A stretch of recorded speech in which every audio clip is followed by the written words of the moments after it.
All right. So thank you so much for joining us live. This is the Vermilion Times.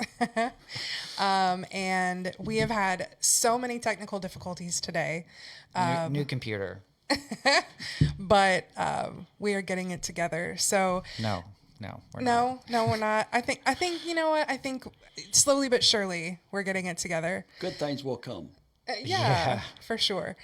So today is the beginning of a new thing that we're doing, where we're going to be talking every other Friday about some of the key headlines from the last 2 weeks. And wow, there are a lot of headlines. Man, I think it's the most eventful week possibly in my life. I'm not sure. Like, it's pretty crazy. I came across, I think there's a link in the doc that we can share with people, but I came across a list of things that have happened in the past 24 hours. And it was like 50 I saw things. that, yeah. And they were all like, it was like Yeah. 50 big things, like not even like small things, big things. But we're going to be talking about local headlines, state headlines, federal headlines, and international headlines, and then bringing it all back to the VC. Tonight we are joined by a guest, Mr. Jerry Hawker. He is a member of the county board representing where? District 8.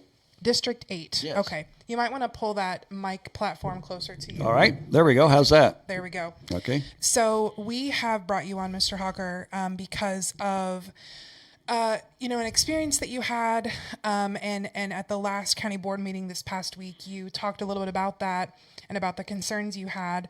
So let's start first with, you don't have to go into detail, but I understand that you were hospitalized, and due to a crime that was committed against you. So start with that. Yes. Out at my farm, I was assaulted and went for emergency medical care, and then was transported by helicopter from Danville to Carl Clinic. Spent 3.5 days in the hospital over there, then back in home care. So I had a brain bleed. It was a pretty traumatic situation, and I'm starting to get better now. Good. But while I was at Carl Clinic, the counselor there gave me a number to the Victim Witness Assistance Program here in Vermilion County, and suggested I contact them, that they could help me go through the process and other things. So I did that. When I contacted them, they first of all said they didn't know if they could assist me due to the circumstances and my relationship with the county board, and I definitely wanted to maybe get an order of protection and whatever else they could do to assist my wife and myself in going through the process, because it's a very complicated court thing and people aren't up to what's going on. I'd had several complaints over the last 6 or 8 months from people in my district about not being able to access their assistance. And well, now we're pushing on 2 weeks, and I've yet to have any contact back from the state's attorney office on this assistance program that is funded not only by taxpayer money, but by a lot of private donations. Okay. So you had been told by the counselor at the hospital to reach out to this particular organization to receive help, and the message you had been given was, we're not sure if you qualify for this help because of the fact that you're on the county board. Well, that's one of them, and then they felt that for some reason with the circumstances they didn't know, and that's the same story I've been told by other citizens, that they're real reluctant on if they're going to help or not. And I, as a county board member, was always under the impression that the biggest thing that this organization was there to do was to give walking instructions to the victims of crime. There's going to be a preliminary hearing at 9 o'clock, blah. We're still waiting on an arrest. There's going to be this. And this is a process of how you go through the whole big scenario. I'm a little more familiar with it from being a police officer, from being involved in county government, but especially the average citizen has no idea Yeah. What, what happens? What goes on? And that's why both public funds and a lot of private funds. Ironically, there was just a news release I had seen from Jacqueline Lacey, maybe 48 hours before I was assaulted, how Carl Clinic had donated $8,000 to this program. And then Okay. 48 hours later, Carl Clinic is saying, hey, here, call these Yeah. guys. Yeah. And boom, nothing. So now I'm not saying they help nobody, but what I understand, there are 4 employees within the state's attorney's office that are there to help the people. And this is a time when, like I say, even myself, who had, let's face it, over the years as a police officer in different areas, I have been injured, I've been hurt, I've had through the process, but it's a scary situation. Right. And, especially I feel so bad for domestic violence. Right. That's the big one right there. People that are in like more urgent need of help. Yeah. Okay. Why are they not jumping on this? And What's the name again of this? the Vermilion County Victim Witness Program, and it's within part of the Vermilion County State's Attorney Jacqueline Lacey's office. Okay. So, sort of a hybrid situation where the employees are Vermilion County employees, Right. but then there is a 501c program that also helps from donations to subsidize that. There's federal and state grants that go into the program. So it's sort of it's a very well thought out program, Right. where you got county money, private money, federal and state money. So the concept is good. I just want to make sure it's out there helping the right people. Yeah. So you had shared, at the most recent county board meeting, you had shared a little bit about your experience, and you had read a letter aloud. Yes. And in that letter, you had said, it appears that some individuals, potentially those from more marginalized communities, may not be receiving the full range of assistance available. This leads me to question whether all victims, including myself as someone seeking support, are adequately served. And you had mentioned, when did they finally reach out to you? They have not reached out to me yet. You were saying something about Facebook? Well, they have not. Yesterday, the state's attorney put out a news release that she put out to the news media, and she posted that news release on my Facebook page. Are you able to zoom in on that, Drew? It's in the doc, the actual press Give me a release. sec, I'll pull it up. Yeah, go ahead. I'm So listening. I mean that's the only thing that I have been notified of was somebody from the state's attorney's office posted on my Jerry Hawker County Board members Facebook page that news release. But as far as actually taking 5 seconds and calling or writing or contacting me in any way, they have yet to do it 2 weeks later. Gotcha. So Drew is going to pull this up here in a second, but I just want to read to you a little bit from the statement. This was issued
of all, as usual, she's an attorney. You can twist anything around.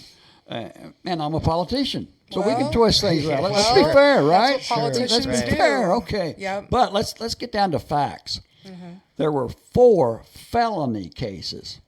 You have to understand, the state's attorney said cases. That included her trials included everything from speeding to DUI or going the wrong way on a one-way street. But there were 4 felony cases, exactly what I said. You know, felony cases, major crime that we see just about every week in Vermilion County, unfortunately. And out of those 4, the state's attorney prosecuted 3 of those. One of them was murder, which was found the person to be innocent or not guilty. And one was prosecuted by the Illinois Attorney General office. So the state's attorney didn't do any on that. So the state's attorney actually prosecuted 3 felony cases in all of last year. And most of those cases were from 2 to 3 years ago. Okay. So the big problem is cases are not being moved through the court system. It seems to me, as a layman, that justice on both sides are not being served quickly. Either the victim's not being served or the individual who's being accused is not being served in a timely manner to either be found out to be innocent, as the one murder case, Right. or not guilty, or not as you guilty. said. Yeah. Not guilty. And so that's a problem in my, as a layman's and as a taxpayer situation. I mean, these smaller cases could be a case that she's talking about that took 15 minutes in front of a judge, you know, for a very simple speeding prosecution or something. Right. You know. So, from what I understand, you had mentioned that you had received complaints from people in your district about not receiving support they needed from that office before. Right. And you have to understand the district that I represent. Where is that district? My district is mainly the east, comes around a little bit to the central part, the downtown Danville, and a little south, but then east, all the way east and north. So my district is the largest minority Democrat district in the county. Explain that. What do you mean? I mean, the more out of the 9 districts, we have 9 districts in the county. Mine is the largest district of minority population. Oh, okay. Of minority population. And what did you mean by Democrat? Democrats. I There are put it more on the screen. registered Democrats. Thank you. There are more registered Democrats in my district than any of the other districts in the county. Ah, okay. I am the first Republican to be elected in that district since 1972. I've been elected twice now, and everyone knows I am a hard-nosed Republican. There's no doubt about it. I wear that badge proudly, but I also am a hard-nosed humanitarian and listen to the people. 3 years as one of the 3 kings of peace. I believe in justice. I believe in those kind of things. I believe to being active in the community, and I think that's why I was able to win the seats twice, no matter what my badge said, Republican or Democrat. I always tell everyone, when you're on a county board, it's not so much Republican or Democrat issues. It's issues. Does the sheriff need a new squad car? Does the county clerk need new computers? Gotcha. Do we need more prosecutors? Do we need more public defenders? Those aren't Republican and Democrat issues, but for some Right. reason, we are. That's the way we're elected. So Yeah. I try to make it. I'm not saying I'm proud to be a Republican, but I'm also proud to be able to look at what the issues are. Of course, yeah. and be that. So before we move here to the next thing we were going to talk about, what is it that you hope will come about, as a result of the experience that you had and, the requests that you've made of that office and, Sure. Well, my biggest thing is I hope I hope that, and I've seen, I had maybe 6 complaints before this happened. I probably had another 20 calls, and as some people see on Facebook, there's been a lot of response. I've tried, and I hope that they make a better procedure to follow through, and maybe a better outreach to people so that they know where to contact. Right. I mean, the social worker at Carl Clinic had the little card and the number, and I want to make sure that Danville, here we have it. I hope that the other facilities do, and a lot of times people still need the victim assistance when they haven't had to have medical assistance. But I just hope that we can get the state's attorney's office not to be so throw up a bar, a wall, and say, we've got to, because hawkers complain, we got to be tough now. No. Let's say, maybe, just maybe, there was a little problem, and let's work it out. That's my philosophy. That's how I like to do things. I don't know if she will or not.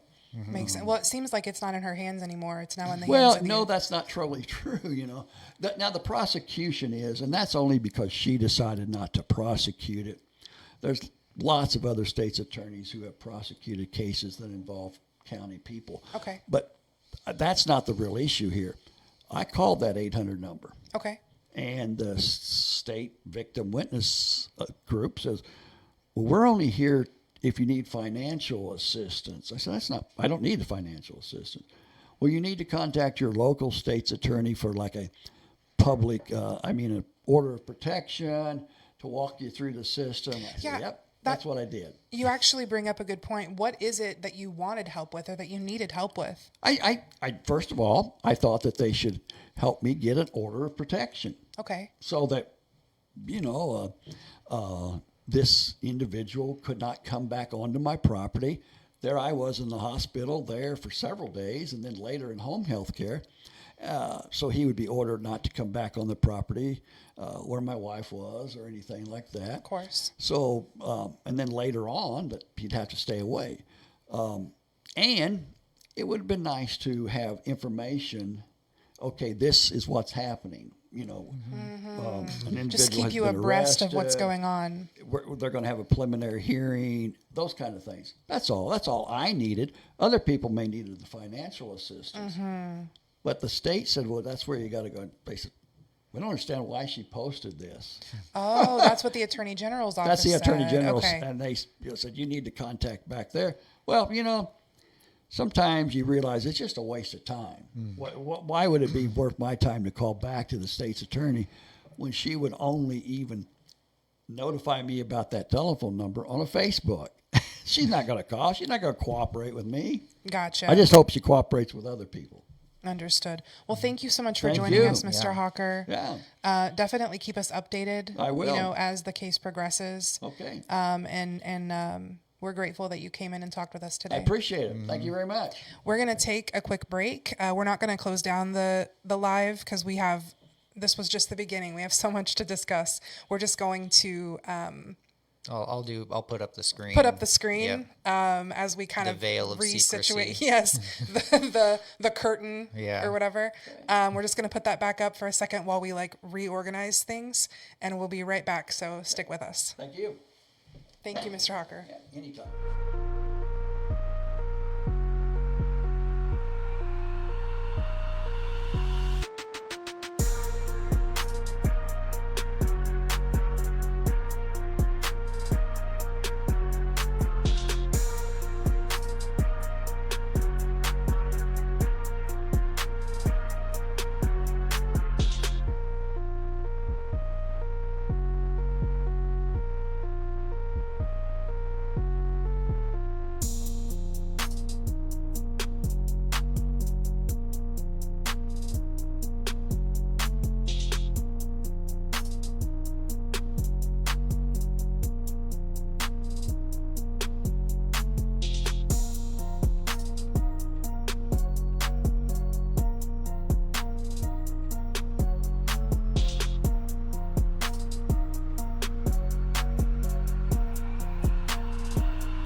I'm ready. Oh yeah, no, we're there. I got the mixer. We're good. Okay. I think I'm okay. Awesome sauce. Yeah, Oh, perfect. it's delayed. Yeah, see, I got a logo and everything. Awesome sauce. I mean, it's like my cheap laptop cam, but you know, someday we'll have a fancy like 5 cam rig up in here. Hell yeah. And I was thinking like soon I'll get my like ring light so we can Oh not yeah, have these I mean, I got lighting. I got lighting horrible too. overhead So, lighting. Okay, hell yeah. but I'm like running the mixer and the live and the so you're gonna We need keep me focused. We here. need a light guy. Yeah. If you're a light guy, we may need to add crew. I don't know. right. If you want to join the volunteer skeleton crew Yeah. at the Vermilion Times. Well, you know what? I can. Yeah, hell yeah. Okay, so we were just talking before the break with Jerry Hawker, a local county board member from District 8, about some stuff he went through, have been hospitalized and so on, and feeling like the Vermilion County Victim Assistance Program through the state's attorney's office was dropping the ball. And so we addressed that. So if you missed that part, you can go back and watch that, and we'll be here when you get back. So we're going to be talking today about local headlines, state headlines, federal and international headlines, and bringing it all back to the VC. If you don't know, we are the Vermilion Times. We are a local, independent, nonprofit news media group all about informing and empowering the people of Vermilion County. That is our great passion. My name is Kayla White, and this is my business partner, Drew Landis. Hello. And yeah, he's definitely not a captive or anything. We don't keep him in this basement. It's okay. Don't let his reaction fool you. Okay.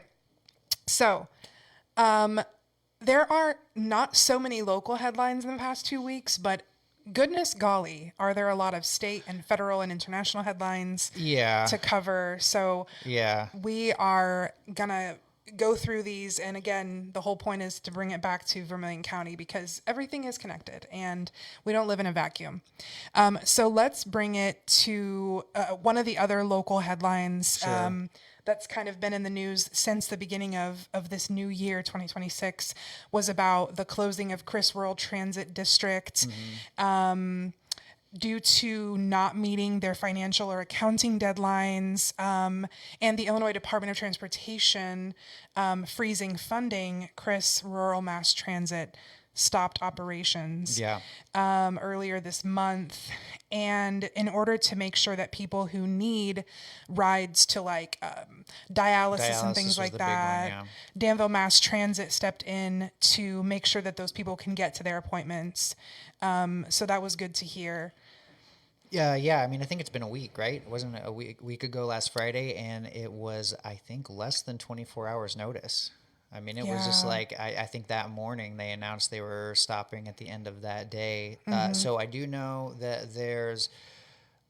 I don't know if there's lawsuits. Somebody's looking into whether or not they actually can even do what they did, because, you know, there's a board and you got to, you know, Yeah. there's a vote and all that sort of stuff. So I do know was it the services meeting this week? They talked about this and they're trying to get together funding for starting with the highest priority. So I think dialysis was the big one. Yeah, absolutely. Absolutely. So moving from local to state headlines, kind of, there is a politician named Darren Bailey, who is a conservative Gubernatorial candidate Darren Bailey. gubernatorial Kayla. candidate Darren Bailey, Yeah. a conservative Republican from downstate Illinois. I'm not entirely sure exactly from where. Could check. Is coming to Danville on January 23rd from 4 to 5:30 p.m. at the Palmer Arena. Yeah. I'll Booked go ahead out and the Civic Center. It will forever be the Civic Center. it's always going to be the Sorry. Civic Center. Let me share this link right here. Okay. So the link I just shared in the chat is if you want to know more about who Darren Bailey is and what Darren Bailey is doing. What we can tell you is that in 2022, he won the GOP primary for governor, but lost the general election to J.B. Pritzker by a wide margin. mostly because he struggled to connect with urban and suburban voters and like focus mostly on rural voters. He had like a hardline rhetoric in more rural areas, but was seen as too extreme in other areas. So now he's preparing for a 2026 run, and he's shifted his approach. He's focusing on statewide issues like taxes and cost of living, softening his tone, and actively, intentionally reaching out to more urban and suburban voters. And he chose GOP leader Aaron Del Mar as his running mate to kind of help broaden his appeal. But it looks like he's still trailing in the GOP field. And is he not the front runner? Who's the front runner? no, I am not entirely sure who the front runner is, actually. You sure? I am sure he was behind by like 30 something percent. Okay. As I recall. Let me pull that up real quick. Yeah, I know. A lot of people around here like him.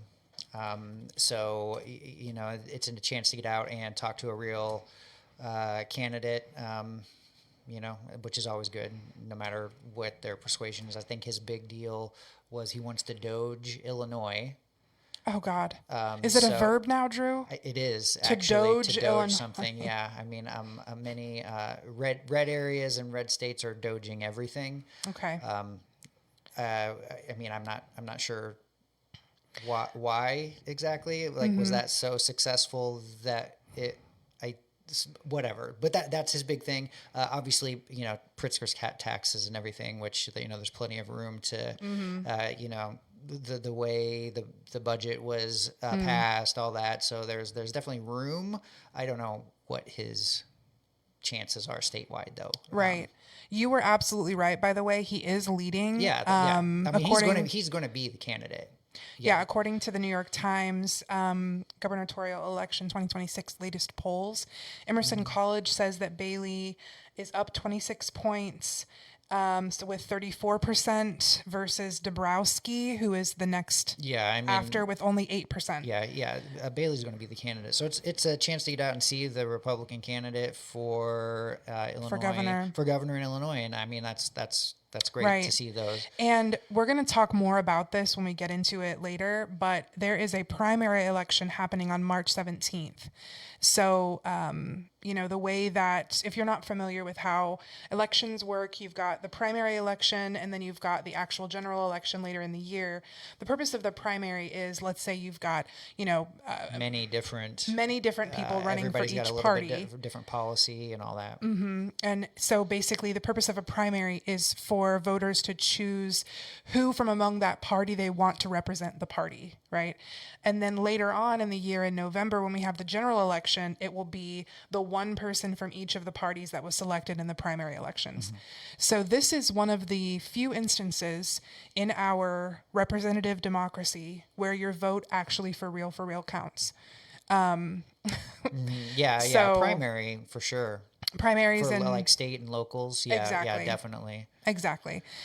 So he's going to be, as we said, and I shared that link in the chat. Darren Bailey is going to be here at the Civic Center, January 23rd, 4 to 5:30 p.m. To talk about his stuff. Platform. Agenda. That's the word, Drew. Agenda. Yeah. So. Right. We'll probably cover that. I think I might go just as an observer. You should wear your Vermilion Times hat. I definitely will do that. You've gotta. Bring your handy dandy little. Yeah, my little mics. Doodad thing. Oh, that'd be so great. Yeah, maybe interview some people. I'm real bad at that type of thing, though. Really, I think it's a matter of, like, I wouldn't say I'm bad at it, but I don't think it ever gets comfortable. Especially for like man on the street type stuff where like you're just supposed to approach a person like, hello, my name is Kayla from the Vermilion Times. Can I talk to you? Like it doesn't ever, in my experience, feel comfortable or natural, but you get past it. And most people are like, down. Yeah. Yeah. I mean, I know a lot of people around here are going to want to know about taxes, obviously, property taxes especially, but like the governor doesn't have like a ton to do with those. Yeah, exactly. My curiosity is as far as Bailey's policy goes, like where does he stand as with federal encroachment into state operation and stuff like Yes. that. Like, and I think, based on his previous campaign and and some of his rhetoric, I mean, I think it's pretty obvious where he stands. So, I don't know. It says that he's changing his tactics in order to have more of a broader appeal to the urban and suburban voters. So he might have changed his stance on some things over the years. People Yeah. change, I guess. I mean, you can change tactics. Doesn't necessarily mean you change your belief. You're not wrong. Yeah, or his platform, I guess. Right. So continuing on with some of our state headlines here, Trump is seeking voter data in Illinois specifically. Yeah, this one actually is like we talk about this, and like part of the reason we want to talk about all this stuff, this relates to Illinois, but man, there has been so much happening. Yeah. And so a lot. That's a tactic, right? To flood the space, and you can't really focus on one thing. So like part of what I wanted to do is like, hey, let's just take a minute and talk about some of this stuff. Right. Organize our thoughts, and decide what to do. And like, if you choose to do whatever, like maybe this is a place where you can, be informed and find other people who want to do what you want to do or whatever. Right. Right. But yeah, I mean, he's seeking voter data, and this is something Mary Miller has been big on. Like, the whole thing is that they want the voter data to discover voter fraud because it's a blue state and the illegals are voting and all that sort of stuff. That's what that's the cover. God. That's the cover for the ask. Right. Yeah. And you whatever. I mean, you can say what you want about that, whether or not that happens. In large part, there's no data to suggest that is happening. Right. So, I mean, it's for me, for them, their argument is that we got to discover fraud. There isn't any evidence of fraud. So in that context, it's really about voter suppression, I think. But then also knowing who is where and doing what, collecting your data, just a further data collection, Right. and it feeds up into the machine that they're building out there. So, we're going to talk more about the machine they're building out there. I push back on the idea that the only reason that you would withhold voter data is fraud. Right. I think there's great reason for a sovereign state to withhold information from the federal government. I think. Right. I think there's a good reason for that. Right. So the U.S. Department of Health and Human Services Assistant Secretary Jim O'Neill said that the nearly $1 billion being frozen for Illinois welfare programs is part of $10 billion from states he said are potential fraud hotspots that deserve more scrutiny. And I'm reading this from AdvantageNews.com, an independent news agency. So what O'Neill said, we put the defend the spend on that beginning of last week, insisting that states provide receipts when they ask for money. Pritzker said that we do all the time when asked by the Center Square. It's all available for anybody to look at. And that's not a problem for us. We don't have to deliver anything. There have not been any allegations of it. Pritzker said state government gets audited all the time.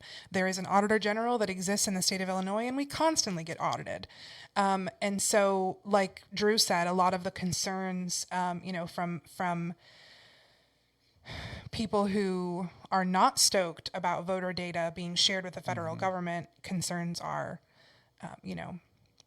safety. And what could, I don't know, Drew, what are the fears if the federal government were to access voter data? Give us realistic fears and then worst case scenario fears. With all of the data that has been collected, I think with the Doge stuff and all that sort of stuff, they're able to tie that behavior back if they have your voter data, right, to who you vote for and, will there be a consequence for voting a certain way, in the future? Like if you vote for, whatever the radical leftists or whatever it is out there, are they going to turn off your aid money? Right, right. But really, I think it's an attempt to mine for ways to suppress votes. All of this stuff is a way to suppress just voter suppression, and I think it's a way to mine for that. Right. And, under the guise of free, fair, fraud-free elections and all that sort of stuff, because the more people you allow, this is just a fact, okay? The more people that vote, the more, whatever you want to call it, liberal or left, the vote ends up being. The more left or liberal the vote tally ends up. Oh. The more people that vote. Okay. So I wonder why that is. So by extension, I mean in this country anyway. So Okay. you may want to like cross-reference that for other countries, but I think that holds true.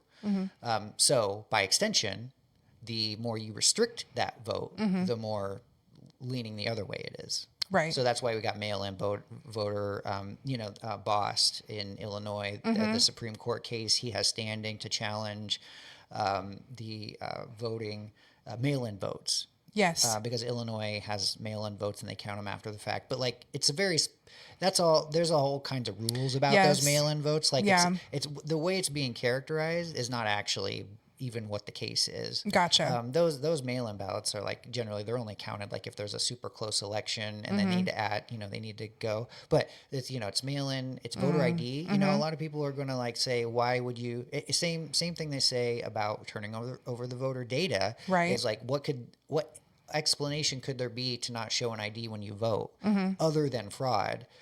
And I was like, come up with the example like, well, that's a very privileged thing to say. It really, really is. Because if you don't have a birth certificate, which not everybody has one. Not everybody has one. It's true. Not everybody has a car.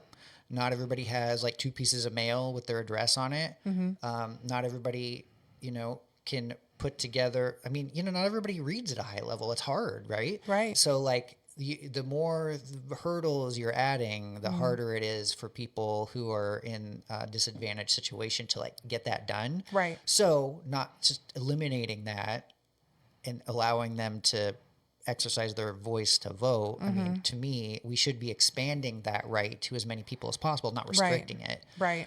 It's not like ideally everybody gets that right. Exactly. I mean, I would think. So to be clear, the Department of Justice is seeking access to the state's complete, unredacted voter registration database, including sensitive data such as dates of birth, driver's license numbers, and partial Social Security numbers. This is not only happening in Illinois, it's one of 23 states, along with the District of Columbia, Washington, that are being sued for the information. 8 states have indicated that they either have or will comply. Election law experts say federal authorities have no legal justification for seeking the data and point to inherent dangers of releasing the information. And that I was reading from the Capital News Illinois, again, another independent media source. I've shared the link here in the chat as well. So we'll definitely be following that closely. And I think we got to say that this is not a precedented thing. This is not something that really has ever happened. I don't think the states don't share that data with the feds. That's right. They share the vote count. So this is just one more reach into eroding the power, the sovereign state power, and all that sort of stuff. So by the way, we're going to get into all of this stuff as in, what rights do sovereign states have? What rights do the federal government have? All of that is under the umbrella of Civics 101. And we're going to be talking about that on our upcoming podcast.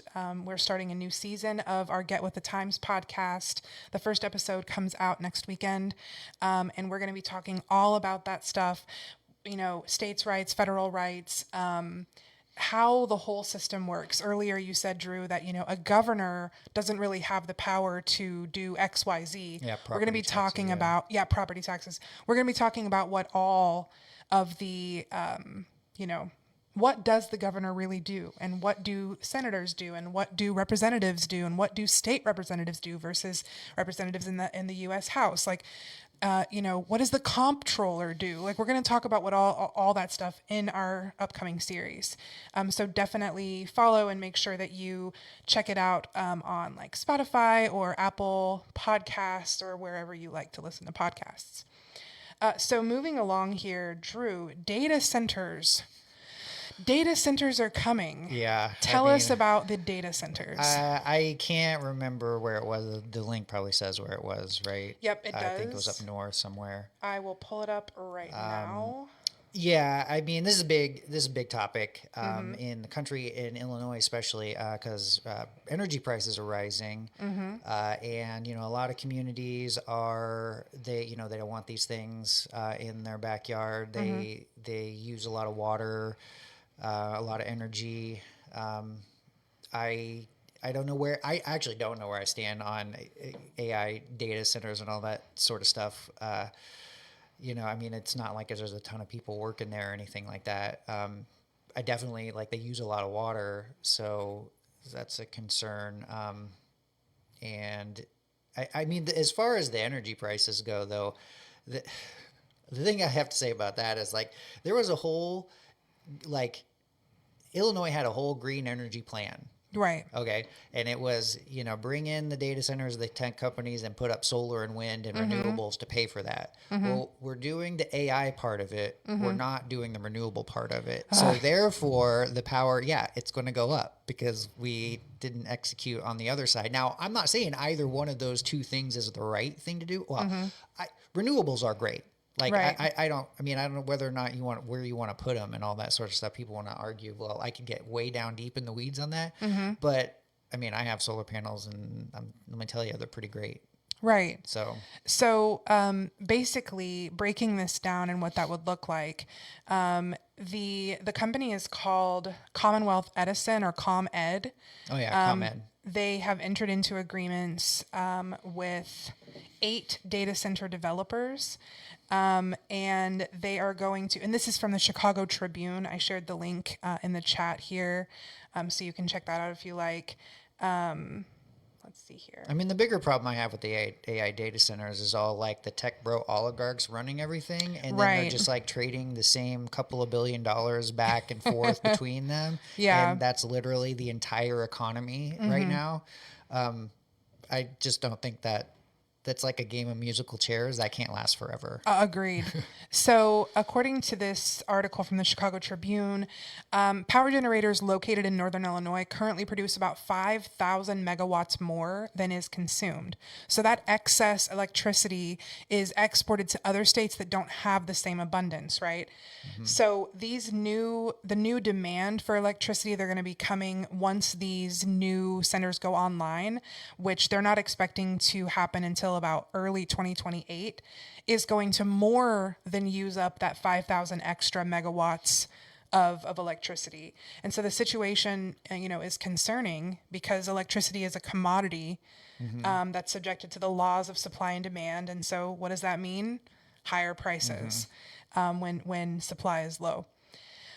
So that is that. Did you have more to say on that? Not really. I definitely distrust the tech bros, though. That's all I'm going to say. Yeah. Okay. So that's on the record. yeah. So let's talk about Illinois is suing Trump for Midway Blitz. Yeah. First of all, what's Midway Blitz? Good question. Yeah. We're going to be talking a lot more about ICE. Oh yeah. I mean, that's a deep well. Frozen water, I tell ya. We're going to be talking more about that here in just a sec. But for now, as we're still just focusing on Illinois, Illinois is claiming that federal agents used military-style tactics in attempts to coerce Illinois into changing its immigration policies. So I'm going to send this link to the chat so you can check that out for your own perusal. But essentially, Illinois filed a 103-page lawsuit seeking to severely limit federal immigration agents' authority to execute the types of aggressive raids that began in Chicago last September. That's Operation Midway Blitz. Is when a lot of the stuff that's going on in Minnesota is they did it in Chicago, like the gassing in residential neighborhoods and all that. So that was Chicago first. But all of them have their own name. I forget what the one in Minnesota is called. we'll see here in a second. The state and city of Chicago asked a court to prevent the feds from using roving patrol tactics by immigration agents, as well as face scans and crowd control tactics, including tear gas. State and city leaders say the feds have used such aggressive tactics to try to coerce them into changing their immigration policies. Yeah. So sanctuary. It's all sanctuary, quote unquote sanctuary policies. Yeah. Tell us a little bit about sanctuary policies, Drew. Yeah, I mean, really, the only thing, as far as Illinois goes, I don't know about other states, but the only thing that a sanctuary policy is that local law enforcement won't. I don't want to say cooperate because that's not the right word. It's right. like coordinate. Assist. Yeah, they won't coordinate and assist with ICE or CBP or any of that with immigration operations. So I think like how it would work is some immigration authority would make a request to a local law enforcement of some sort because they have a known. Usually it's like a criminal, right? They know that this is a criminal who's is eligible to be deported in some way, whether that's undocumented or overstayed a visa or whatever it is. And then the local authority would transfer it to the ICE or immigration people. Now, it's not always that. Right. There's all kinds of stuff and all kinds of like very legally gray stuff that the immigration authorities do to like request people, which is why the quote unquote sanctuary states have sort of put this, we're not, I think what it was is like there was a lot of, it was a very greedy request. There was many, many requests coming in and that sort of thing. And not all of them legitimate. And so they didn't want to work with that. It's not necessarily like we're not transferring criminals over, that's not what's happening necessarily. Right. It's all just an erosion of the rule of law, really, right? So, I mean, I think that's really like what it is. They don't coordinate. Now, I do know locally that's true, but in some cases, like if it's an egregious case, they probably would. Right.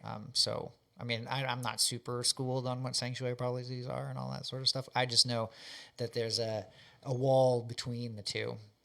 Right. So let's talk a little bit about the 10th Amendment. I mean, 10th Amendment is like goated. It's like my favorite. Is that your favorite? It's not my favorite, but I mean, it's like the I don't want to, what do we say, like the exclamation point on the Bill of Rights is the 10th Amendment. Because the Bill of Rights is like, here's all the stuff government can't do to you. Basically. Like the federal government. Here's all the stuff that the federal government can't do to you. So like this, like people need to understand what that document does. It doesn't give you rights. It shows what the federal government cannot do to you. And then the 10th is like, and anything we don't say here is up to the states and you. Right. So the 10th Amendment, verbatim, the powers not delegated to the United States, which is the federal government, by the Constitution, nor prohibited by it to the states, are reserved to the states respectively or to the people. Now, what on earth does that mean? I mean, that if you really interpret that strictly, I mean, it basically means like there's all kinds of court cases and laws that have been passed that violate that. Yes. So at its most strict, it means that all of those are unconstitutional and therefore you don't have to pay attention to them. Right. People and states, right, don't have to. Okay. Not the federal government has, like, that's what the Constitution does. It outlines the structure and the responsibilities and the restrictions on the federal government. Yes. And so, many immigration's not in the Constitution. That was a law, right? And it was a very narrow law in the first place. Exactly. So I wonder why that is. Maybe it's because we were all immigrants. So, I mean, the idea that we would have immigration law that trumps the Constitution, unironically trumps, pun not intended. Right. Trumps the Constitution. That's wild. That's crazy. That's not right. Now, are there court cases and precedent and all that sort of stuff that have eroded that power? Yeah, sure. But right. there's plenty of people out there and they're generally on the right. I'm going to be honest with you. Like 10th Amendment people are on the right. Usually, yeah. States' rights and all Don't that sort of stuff. tread on me. Don't tread on me and all that. Yeah. So, and they are very hardcore that, stuff like anything passed in a congressional bill that steps outside what the Bill of Rights and all that, it's unconstitutional and you don't have to follow it. So for some historical context, the purpose should be understood within the context of the Bill of Rights. And what I'm reading here is from constitution.congress.gov. I have added that link to the chat as well. Or if you're listening to the podcast version of this, I've added it to the show notes. So basically, the Federalists argued, and the Federalists were a subsect of the Founding Fathers, argued that because the federal government had limited and enumerated powers, that means specific powers, there was no need to protect individual rights expressly. So, for example, why, for instance, should it be said that the liberty of the press shall not be restrained when no power is given by which restrictions may be imposed? That's a direct quote from, I'll tell you right now, Alexander Hamilton. I was going to say, the Federalist is basically Alexander Washington. Hamilton. Yeah. On this view, including a list of rights in the Constitution could be, quote, dangerous because it might be misunderstood to imply that the national government had powers beyond those specifically enumerated, right? So the last of these first 10 amendments, which is the Bill of Rights, address the Federalist concern that a list of rights might imply the federal government had powers beyond those. So it served to, quote, allay fears that the new national government might seek to exercise powers not granted, and that the states might not be able to exercise fully their reserved powers. So bringing that back to what we were talking about and why this matters in the first place, if you think about what's happening as far as ICE, okay, Minnesota and Illinois have both invoked the 10th Amendment in lawsuits they filed in order to block federal agents in their cities. Okay, and this is directly from CNN, and I will share that here. Now, typically, I would not call CNN a reliable news source, only because they are inherently biased. We could talk about that another time, but you want to make sure that you're relying on news sources that are independent, that have strict. What am I trying to say, Drew? I mean, just non-corporate media would be great. Non-corporate media that don't have corporate interests in what they tell you versus what they don't tell you. But in this case, that's a good one. You can go check it out and you can verify everything in it elsewhere. But the reason this matters is that both states cited the 10th Amendment to back their claim that the surge of immigration and customs enforcement is tantamount to federal overreach and a violation of their state's sovereignty. So let me break this down in a metaphor. I don't even know the difference between I'm an author. And I don't know the difference between a metaphor and a whatever simile. Okay. You can just say an example. An example. I'll just give an example, Drew. So let's say that Drew is a sovereign state and I am a sovereign state, and this here microphone is the federal government, right? And the federal government wants to come and whack me and Drew in the face because it wants to, right? Because of the 10th Amendment, the federal government doesn't have the right to overreach what its specific rights are as listed in the Constitution, unless the states themselves are requesting that assistance, essentially. Minnesota Attorney General Keith Ellison has said his office believes the surge in federal agents is a violation of the 10th Amendment, which establishes the division of powers between state and federal government. He said, quote, "The Constitution gives Minnesota the sovereign authority to protect the health and well-being of every single person who lives in our borders," he said at a Monday news conference announcing the lawsuit. We're going to defend those rights because as much as they like to believe, Department of Homeland Security is not above the law, and the people of Minnesota are certainly not beneath it. Governor J.B. Pritzker, the governor of Illinois, said that Illinois would be holding President Donald Trump and his administration, quote, accountable for their unlawful tactics, unnecessary escalations, and, quote, flagrant abuses of power. So that was technically in our state, section of tonight. Let's move on to the larger question of federal and what's been happening federally. We're going to get into ICE in just a second, but before we get there, we've kind of talked in the past, Drew, about how history repeats itself. And the fact that... it rhymes. I like that better. Or it rhymes. I like that right? as a better, Yeah. So it is not surprising to me that when the Trump administration took power this time, they decided that immigrants were the boogeyman. Like, we need to blame somebody. There has to be a scapegoat for why things are so shitty. So we're going to talk about, are we going to start on ICE? Because, that's... it goes back to, I think this round, this wave of, panic, I'm going to call it a moral panic because it's not actually the things that people are afraid of aren't actually happening, right? Mm-hmm. It's a moral panic. And we have these every once in a while, right? Okay. You remember the satanic panic in the 80s. Yeah. Even gang violence in the 90s, those numbers did not pan out. Right. It was a panic, right? And so the war on drugs. Yeah, and I think crime in general right now is one of those panics because the numbers are very clear. Numbers have been falling, right, and are falling. Mm-hmm. The exception is low end property crimes, shoplifting, homelessness, right, stuff like this. Stuff that people see.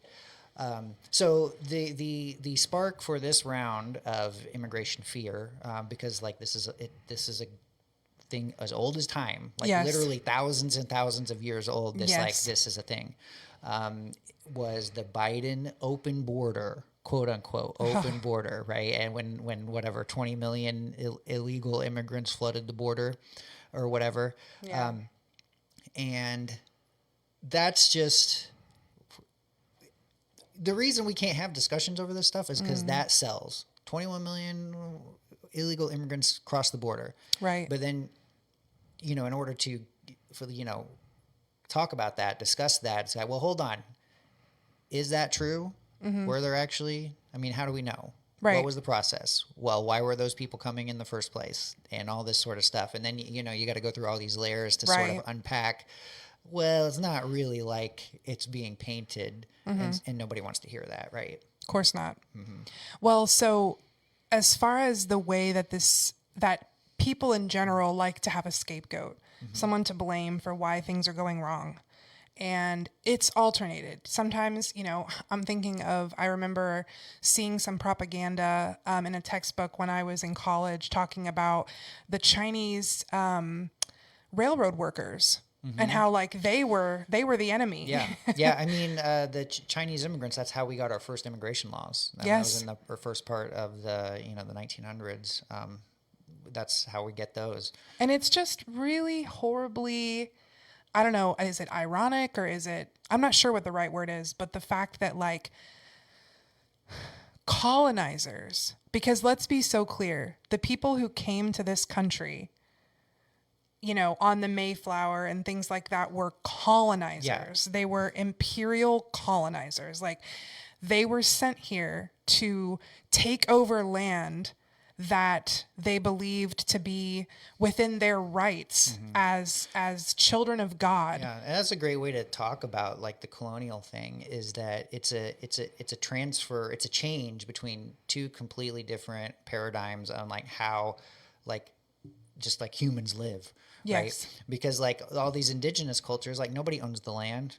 Because, that's right. How do you own the land? How do you own the water? How do you own the wildlife? How do you own the air? Yeah. All that sort of stuff. And so it was shared in community. But then, European culture comes in. They have, they can do surveys and they can give people deeds and like here we're commodifying all of those things. And that's also, the shift that happens, right? And also why?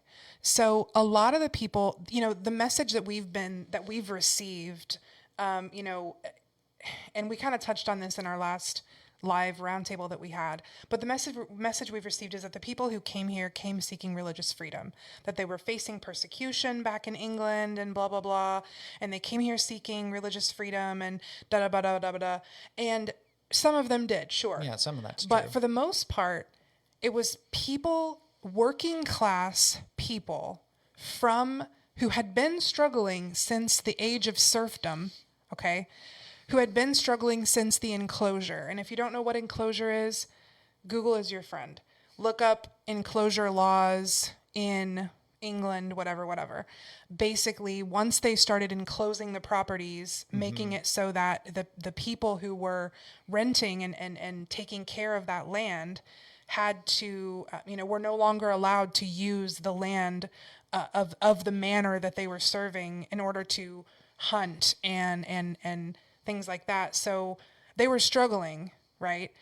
And so a lot of them, the only hope that they had to ever have their own land in order to, not be constantly struggling was to come over here and steal the land from the indigenous people. Yeah, I mean, that is the American dream, is to like come over here and have your own land that was stolen from the indigenous people. But from the indigenous have your own people. land, right? Right. Like that's how they differentiated from, in Europe, the Lord owns the land and you're a peasant on the land. Well, you could come to a whole new world. Look at this, and here I own land. Like that is the American dream, right? Yes, exactly. Ownership of the land. And that's why I say that there is no war but the class war. The ultimate, I would say, enemy. If there is an enemy of the American people, it's the wealthy elites who run the country. That's the enemy of the American people. But I digress. So going back to what we were talking about, the U.S. is going to suspend immigrant visa processing from 75 countries. Yeah, I mean, this is like read me a few of the countries. I'm going to read them for you right now. You already know. Okay? I do already know. These are not white people. I was going to say, yeah. Okay. I'm sure there's no Poland on there or whatever. Back to the whole thing about welfare in Illinois and some other states having their welfare freeze. Because of this argument that there's public assistance concerns that, illegal immigrants are, I have known illegal immigrants, okay? I fucking hate that word. I have known people who came to this country and who were undocumented, and those people were not allowed to receive any kind of assistance. I know because, I know. So the State Department said Wednesday it will suspend the processing of immigrant visas for citizens of 75 countries, including Afghanistan, Iran, Russia, and Somalia, whose nationals the Trump administration has deemed likely to require public assistance while living in the United States. So that's honestly real creepy, the reasoning, because it's like, we think you might be using public assistance or whatever, which isn't a crime anyway, right? So it's like, it's not even pre-crime. What is that? Pre-help? Pre-help? I don't right. What is it? It's like a preemptive. Yeah. So let's talk about what some of those countries are. Okay. We've got Russia. Well, I mean, Kazakhstan, Turkmenistan, Iraq, Egypt, Algeria, Morocco, Mauritania, Mali, basically most of Africa. Thailand, Cambodia, Laos, Myanmar. Let's see here. Pakistan. Over here in South America, we've got Colombia, Brazil, and Venezuela. Nicaragua, Guatemala. Yeah. Mostly a lot of brown and black people. I know what the argument is. Those people aren't going to assimilate. They don't share our culture and they're not going to assimilate. That's the argument or whatever. Where do you get that, Drew? What makes you think that's the reason? Well, I don't think that's the reason. That's the argument for doing that sort of thing. What's the real reason? I mean, I think it's just to consolidate power, really, right? Right. Because, yeah. It says, so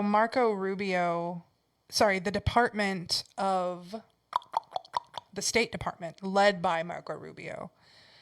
I feel like I just can't even say his name without gagging. Lil Marco. That's his rap name, I think. Oh, God. The Trump administration is bringing an end to the abuse of America's immigration system by those who would extract wealth from the American people. Drew, what wealth? The American people don't have any wealth because the 1% of our own population have stolen it from us. What wealth? What wealth? To prevent the entry of foreign nationals who would take welfare and public benefits. The suspension, which will begin January 1st, will not apply to applicants seeking non-immigrant visas. So people just want to visit, it's not going to impact them, or temporary tourist or business visas. So yeah. I mean, is there any data to suggest that immigrants don't work? There's not, right?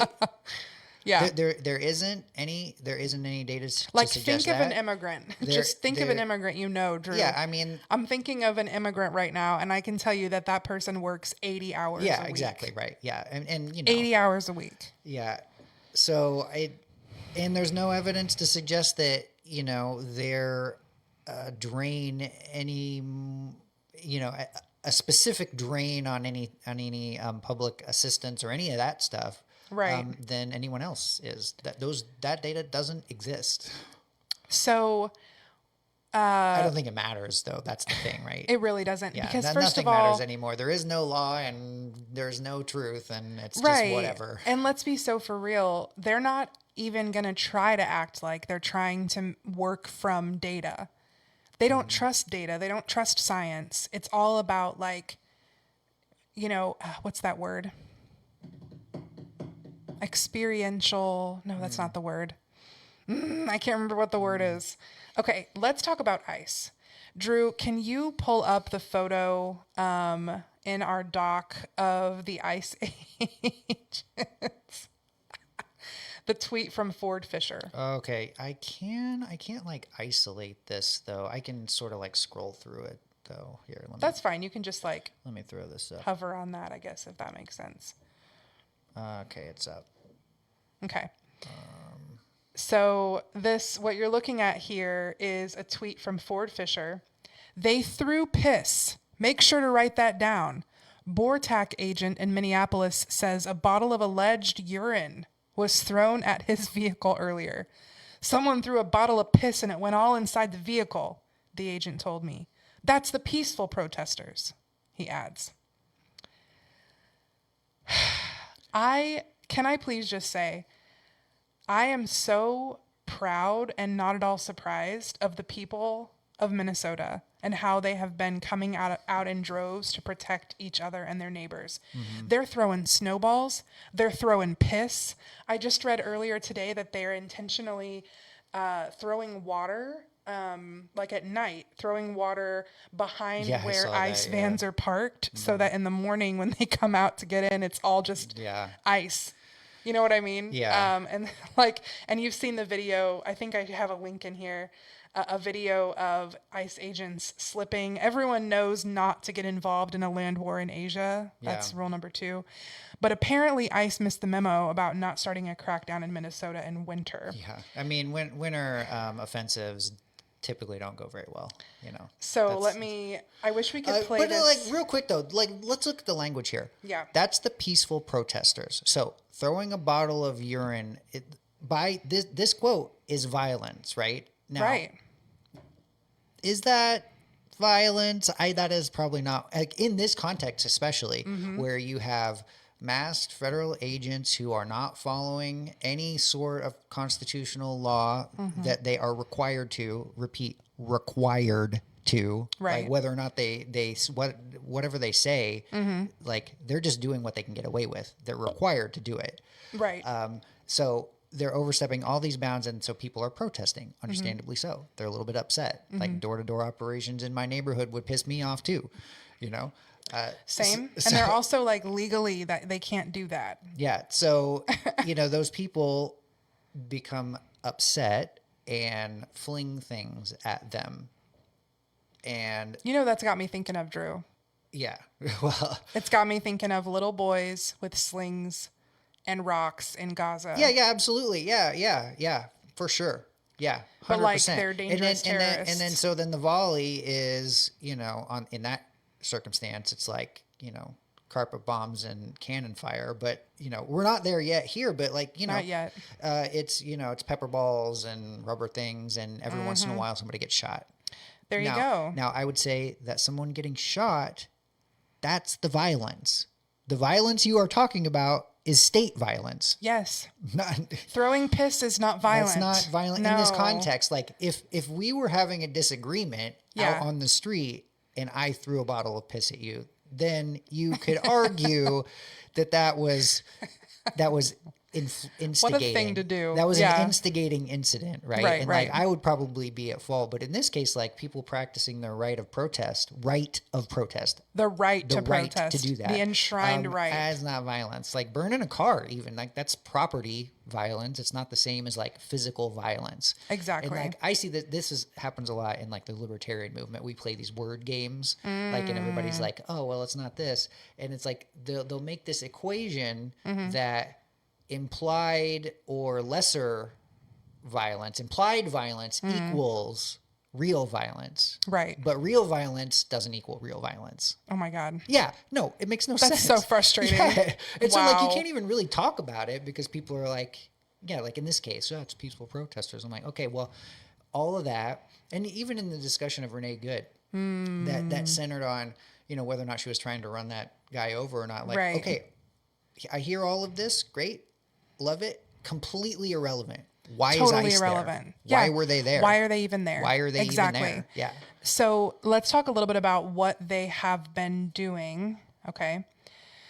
So we'll get to Renee Good in a second because that's big. But for example, ICE agents held an autistic 5-year-old hostage to lure her parents outside. There is a video that I am going to share right now in the chat or in the show notes, posted to Instagram. Oh wait, that's my own voice. Okay. So they're basically saying like, oh yeah, you want your daughter? Okay, yeah, come get your daughter. Yeah, come out here, bring us your ID, come get your daughter.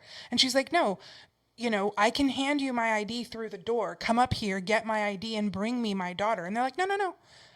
You come out here, and we'll give you your daughter. It's fucking illegal. That is. Yeah. Well, it's not only illegal. It's super creepy, considering like all of the things we are learning about the trafficking operations that are still going on. Yep. Like I mean, all that Epstein stuff didn't go anywhere, guys. Like it's still happening. It's just different people now. Or some of the same people. Yep. So it's like super creepy. And yeah, I saw another one where I like stopped a teenager, like a, 12, 13, 14-year-old kid on the street, no parents, and is like asking them questions. And like, I think about like my kids, like if a group of masked men came and like inquired of my daughter, like without me around and like wanted to take her in a van or something, I think I would come unglued. I mean, well you should. That's fucking crazy. And also, what pisses me off about this so much, Drew, like one of the things that pisses me off is the way that they've painted it. Like, we need to get these violent criminal immigrants off our streets. Brother, look at the fucking violent criminal shit you're doing to people. We got to protect the children. Look what you're doing to the children. Like, what? They want to call them all criminals. And the reason for that is because they, not even all of them are undocumented. That's not even true. They, like, even in the case of the people, when, the Biden open border thing, those people coming across, like, they may or may not be undocumented, but most of them are going through whatever the legal system was that we had set up. They had applied for asylum and all that sort of stuff. So, like, I think... from what they're saying, like the implication here is that all of those people are illegal just because we say so. If you have a visa, if you're a naturalized citizen, none of that means anything. Right. You're illegal, probably. And can we just talk about racism? Yeah, I mean, it is At racism, this point, yeah. they're literally like, I'm thinking of those. No, I mean, ICE in Minneapolis, that's slave catching shit, man. They are absolutely just roving and rounding people up. Yes, and you know what?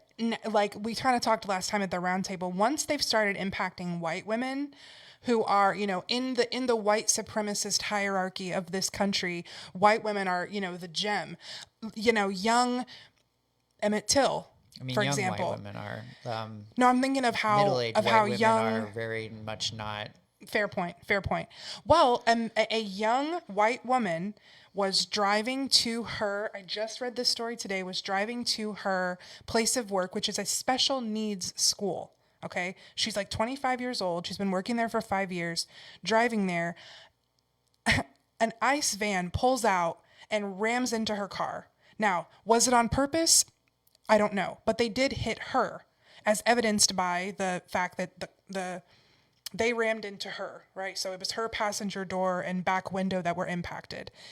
They jump out of the car, break her fucking windows, tear her out of the car, arrest her, throw her in the back of their van and drive off. And she's screaming and sobbing. It's not an arrest. They detained It's her. not an arrest, and these aren't law enforcement officers. Facts. I mean, right. they're desk jockeys with guns. That's the equivalent. You know, they're a bureaucrat with a gun. It's not law enforcement. Basically. And the law, quote unquote law that they're enforcing is so narrow, and like they don't even have the authority to do what they're doing. Right. So they detain her. She's crying in the back. Why? Why are you doing this? She's in an immigration holding center, ICE holding center for 12 hours. Okay. Her family, like, she doesn't get to call anyone. Her family has no idea what's happening to her. It's fucking cray-cray. Like, it's fucking cray-cray. So more cray-cray. More than 40 instances of agents using chokeholds and other moves that can block breathing. This kills me, Drew. Former police claim they are appalled. And I'm reading this from the ProPublica article that I just shared in the show notes. Former police are appalled. We showed former police and immigration officials videos of incidents. They said agents are out of control. One said it's, quote, the kind of action which should get you fired. These are banned tactics, but no one is facing punishment. There is a federal ban on chokeholds and similar tactics, but there's no sign of punishment for officers who've used them. For example, in an agent in Houston putting a teenage citizen into a chokehold, wrapping his arm around the boy's neck, choking him so hard that his neck had red welts hours later. A masked agent in LA pressing his knee into a woman's neck while she was handcuffed, then appeared to pass out. An agent in Massachusetts jabbing his finger and thumb into the neck and arteries of a young father who refused to be separated from his wife and 1-year-old daughter. His eyes rolled back in his head and he started convulsing.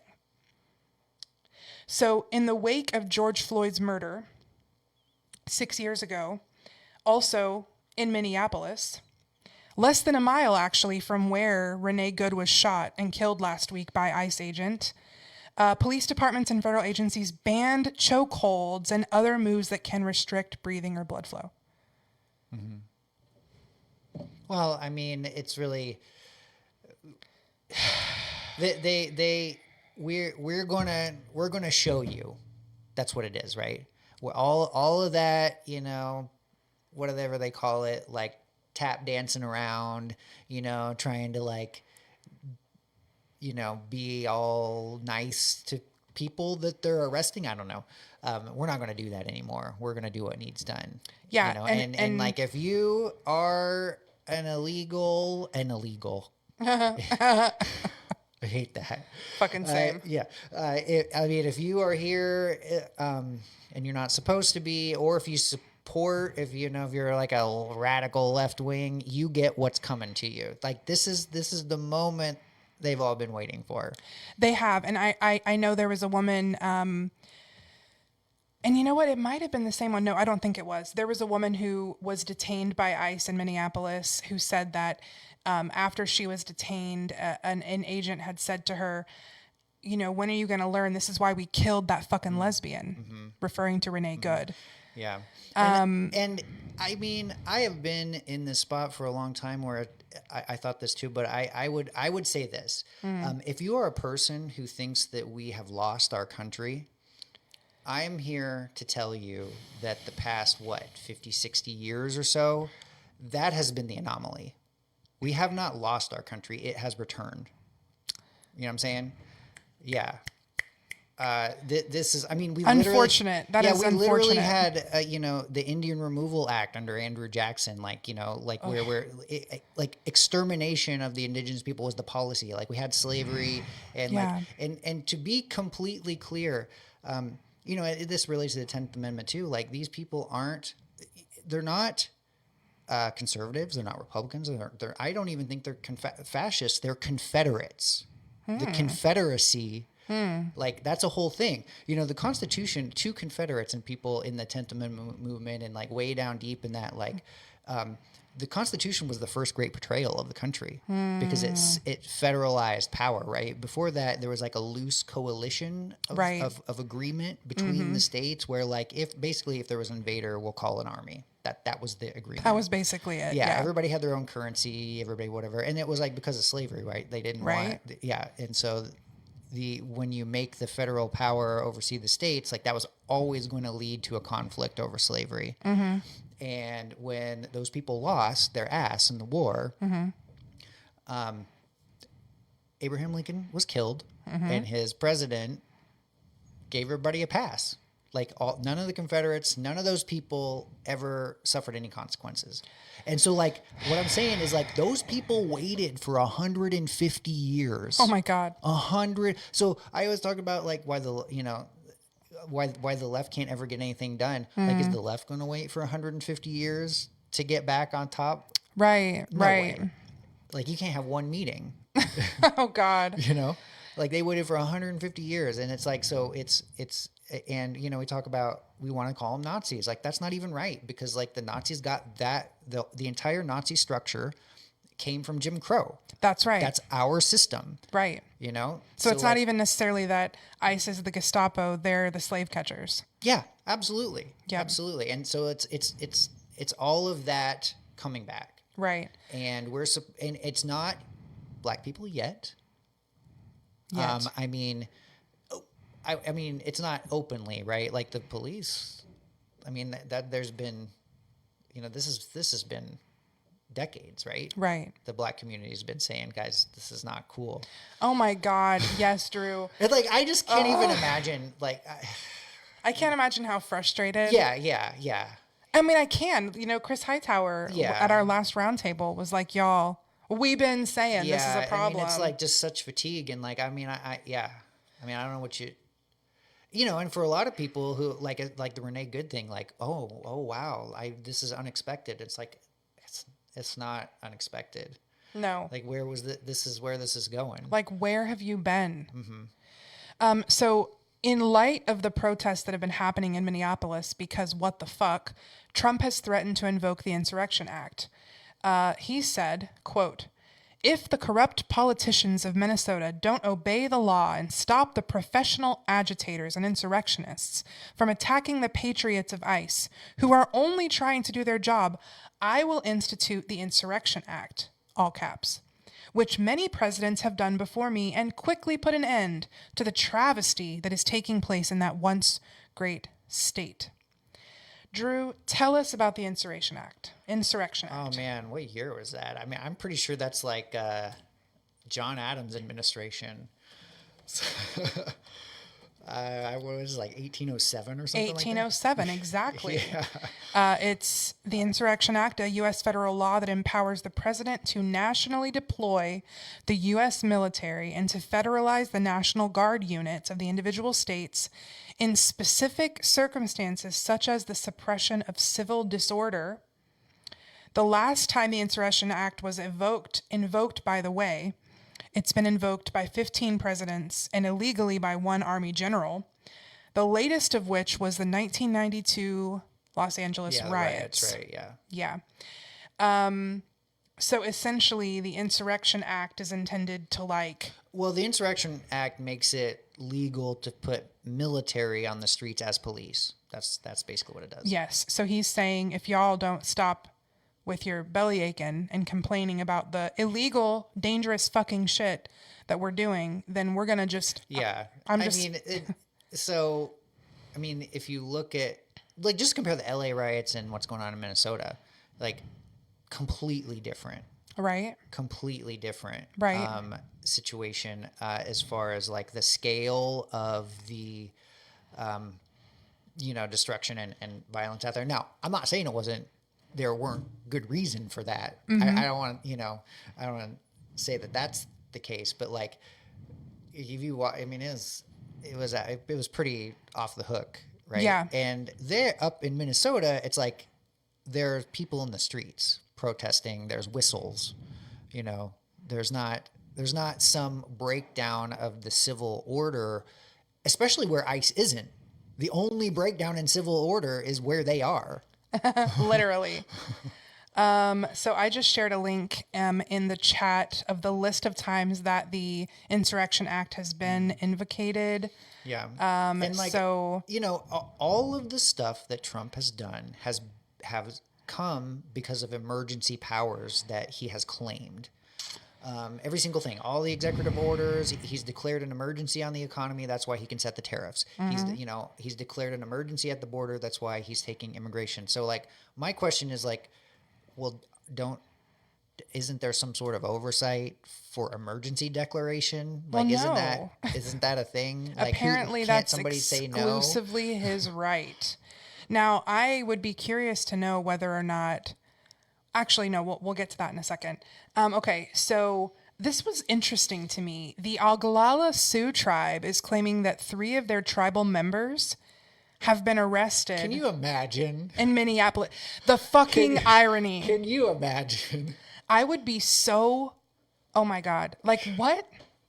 What? I mean, a lot of those tribes didn't even get citizenship until fairly recently, It's enraging and frustrating. Also, surprise, surprise, the Justice Department sees no basis for a civil rights probe in the Minnesota ICE shooting. Why? Who is running the Justice Department? Yeah. Weren't we just talking about that? Yeah, nobody's really running it. Trump is running it. Right. So in a official, let's see here. The decision to keep the Justice Department Civil Rights Division out of the investigation into the fatal shooting of Renee Good makes a sharp departure from past administrations. While an FBI probe is ongoing, lawyers in the Civil Rights Division were informed last week that they would not play a role in the investigation at this time. Deputy Attorney General Todd Blanche said in a statement that, quote, there is currently no basis for a criminal civil rights investigation. Federal officials have said that the officer acted in self-defense and that the driver of the Honda was engaging in, quote, an act of domestic terrorism. Well, the only reason they use the word terrorism is because there are legal things that you can do if you call someone a terrorist that you can't do if they're not. You can basically take away their what little protections they have. You can take them away if you call them a terrorist. I mean, I'm pretty sure you can take away habeas corpus. Yeah. Which is fucking crazy. Yeah. Okay, so. Well, make no mistake about it. All that stuff. That's a message. Yes. What's the message? And that's why people should be scared.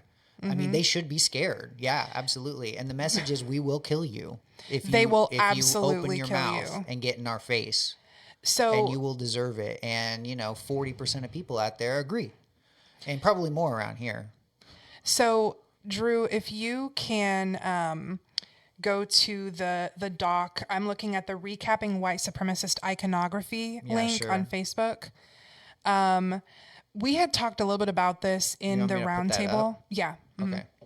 We had talked a little bit about this in the roundtable, but basically there's a bunch of propaganda that's being shared by the Department of Homeland Security's accounts. So there's one that I'm looking at right now, the first one in the series, that says, "We'll have our home again. join.ice.gov. And it shows a man on a horse in front of... Hold on, I got the wrong thing up. Oh, okay. In front of some mountains, like, he's pioneering, and there is a fighter jet above him, okay? And at the bottom it says, DHS referenced a neo-Nazi anthem in ICE recruitment ad. And it's far from the first time that they've done that. So this whole "We'll Have Our Home Again," okay, is referencing the white nationalist anthem "By God We'll Have Our Home Again," a song heavily used by neo-Nazis. The lyrics lament demographic change and describe the desire to take the country back by blood or sweat. Then there's a couple more different ones where you've got... Oh, wow. Okay. Yes, I mean, some of them are pretty...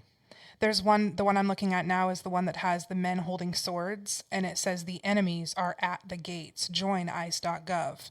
And then compared right next to it, you've got a Nazi holding a shield and a sword. Okay. In October, they posted "The enemies are at the gates," along with night imagery frequently used in Nazi propaganda to brand themselves as crusaders defending Europe from racial and ideological threats. Going to the next one, we've got "Defend the Homeland, Join ice.gov," with George Washington on the back of a horse, right next to a Ku Klux Klan poster showing a man in his garb, "America is for Americans." I could go on and on. You get the idea. No, Homeland, I mean, it's yeah. Homeland Security also shared... This is why I say it's the Confederacy has come back. Like yes. I mean, there's... I don't know why we're going to call it... Let's not call it anything else. Right. The Department of Homeland Security's official Twitter page shared a post in October with one word: re-migrate. Yeah, that's wild stuff. Re-migrate wild. Is a far-right term associated with the mass deportation of non-white immigrants and considered by many as a euphemism for ethnic cleansing. Yeah. I mean, let's talk about great replacement, because that's what all that is, right? Remigration is to fight about great replacement theory, and like the idea that, like, I mean, I don't that they quote they. Well, who even is they? Who is like, they? Honestly, it's the are non-whites. Going to replace us. Oh, God. And there's all this talk in those circles about the birth rate decline. It's like, yeah, that for the United States, immigration has always filled that gap quite well, because we have done very well because of that. Right. So it doesn't really make a whole lot of sense. So I want to move on here, Drew, real quick. We don't have time tonight to get into the whole William Sasha Riley story regarding Epstein. If you haven't checked it out, go to YouTube, type in William Sasha Riley. Yeah, we should keep the Epstein files in our mouth, though, because all this is to distract from that, because I am a firm believer that is everything. That has who pays who, what deals were made, what types of deals were made, all the sick shit that they love to do, all that type of stuff. It's all in there for all the most powerful people in the world. Agreed. Up until a certain point. And so... like, it critical that we know more about how that works, and it's just going to, I mean, the public outrage will only grow as more of it comes out. Right. So last thing on federal here, Jack Smith told lawmakers that his team developed, quote, "proof beyond a reasonable doubt that Trump had interfered in the 2020 election." Old news, honestly, old news. Well, I saw stuff about the, I don't know if this is in reference to that, but in Colorado especially, there was some like legitimate fraud type stuff going on, like completely, like they were messing with the delegates, like people were switching delegates, or like maybe going undercover as not who they were to vote for, and like that's a big no, I guess. I don't voter really know. fraud. It's I voter thought they fraud. cared about voter fraud. Right. So I'm going to share that link also in the show notes right here. Okay. So moving on to international affairs. Oh, sorry. One last thing. Drew, can you pull up the doc that shows the Marie Antoinette painting? Yeah. Here. So they can see it. Okay, it's up. Okay. So the photo, if you are looking at it now, is a painting of Marie Antoinette, and it says, "Let them eat a piece of chicken, a piece of broccoli, corn tortilla, and one other thing." And that comes from a quote by Trump's Secretary of Agriculture, wherein it was stated, quote, "We've run over 1,000 simulations. It can cost around $3 a meal for a piece of chicken, a piece of broccoli, corn tortilla, and one other thing. So there is a way to do this that actually will save the average American consumer money." That was, just disturbing to read and very, very concerning. I mean, what? There's a way to do this what? Let me grab that for you. Let them eat a piece of chicken. Like put food on the table for $3 essentially, a meal? I mean, let me just grab this real quick. Yeah, sure. Agriculture. It's very much like let them eat cake, though, right? It is, yeah. Agriculture Secretary Brooke Rollins was the one who said it. She said Americans can afford. Basically, she was saying, like, it's not that bad. Can you get a healthy meal in the U.S. for $3? Was the question she was answering in an interview. So I'll share that in the link as well. I mean, that's not really the question, though. The question is, like, how much now does it cost versus what it did cost? That's the question, right? Sure. I mean, you can string together a whole bunch of stuff and it'll only be $3 or whatever it is, but like maybe it was only $1.50 literally 1 year ago. Right. So, exactly. Like, I think that's really the part that they're missing. Yeah. So let's move on to some of our international stories here. Let's start with Iran. So I honestly don't know a ton about what's happening other than the people are in the streets and there's a crackdown. Yes. I mean, so I don't, yeah. So basically the nation has been struggling with annual inflation rates of 40%. The protests began in late December with merchants in Tehran before it spread. So while it was initially about economic issues, it soon began to be anti-government statements as well. Early Wednesday, it was reported that more than 18,000 people have been arrested in the more than 2 weeks of protests.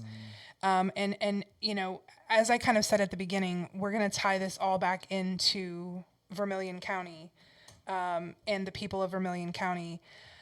I mean, if you look at what our own, and again, I'm not going to call it inflation because at least in the United States, I don't think it's inflation. I think it's price gouging, which is very different than inflation. It's inflation, but yeah. I think it's price gouging, Drew. Tomato, honestly, though, as far as that goes. Right. Yeah. So to me, what's happening in Iran is, I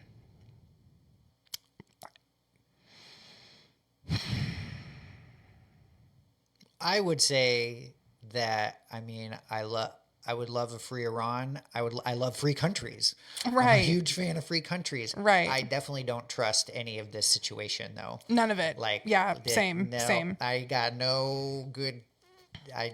This is why I haven't like been super clued in because like how am I gonna, like, obviously there is like U.S. involvement in that situation, right? Like the CIA, always, fucking always, and Israel and the whole thing, right? God, yeah, obviously. So it's going to be hard to support any or like it's not my country, first of all. So honestly, I don't care that much. Right, right.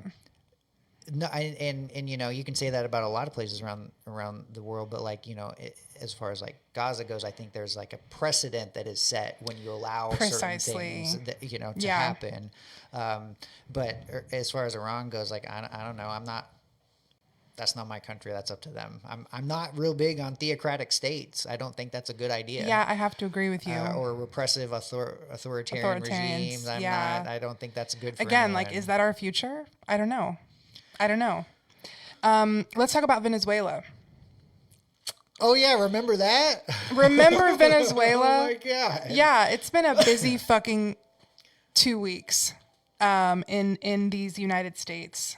So Venezuela, the U.S. Senate rejected a Venezuela war powers Okay, resolution. so that's not even what happened though. Tell me more. The Senate 50-50 split on the vote, which required the vice president, one J.D. Vance, to cast the tie-breaking vote, in which they overturned it. So but it's not like the Senate voted, like they split down the middle. So I just shared this link in the show notes from the AP, Associated Press. It would have put a check on Trump's ability to carry out further military attacks in Venezuela. I mean, the Epstein transparency thing was a law, and so like, would it really have capped? Would there? it really? Would it really? Yeah. Have, I mean, do the laws matter? Who's going to stop them? If no one? Exactly. Like at this point, that's where we're at. Like there is no law. Law is force. Right. Like.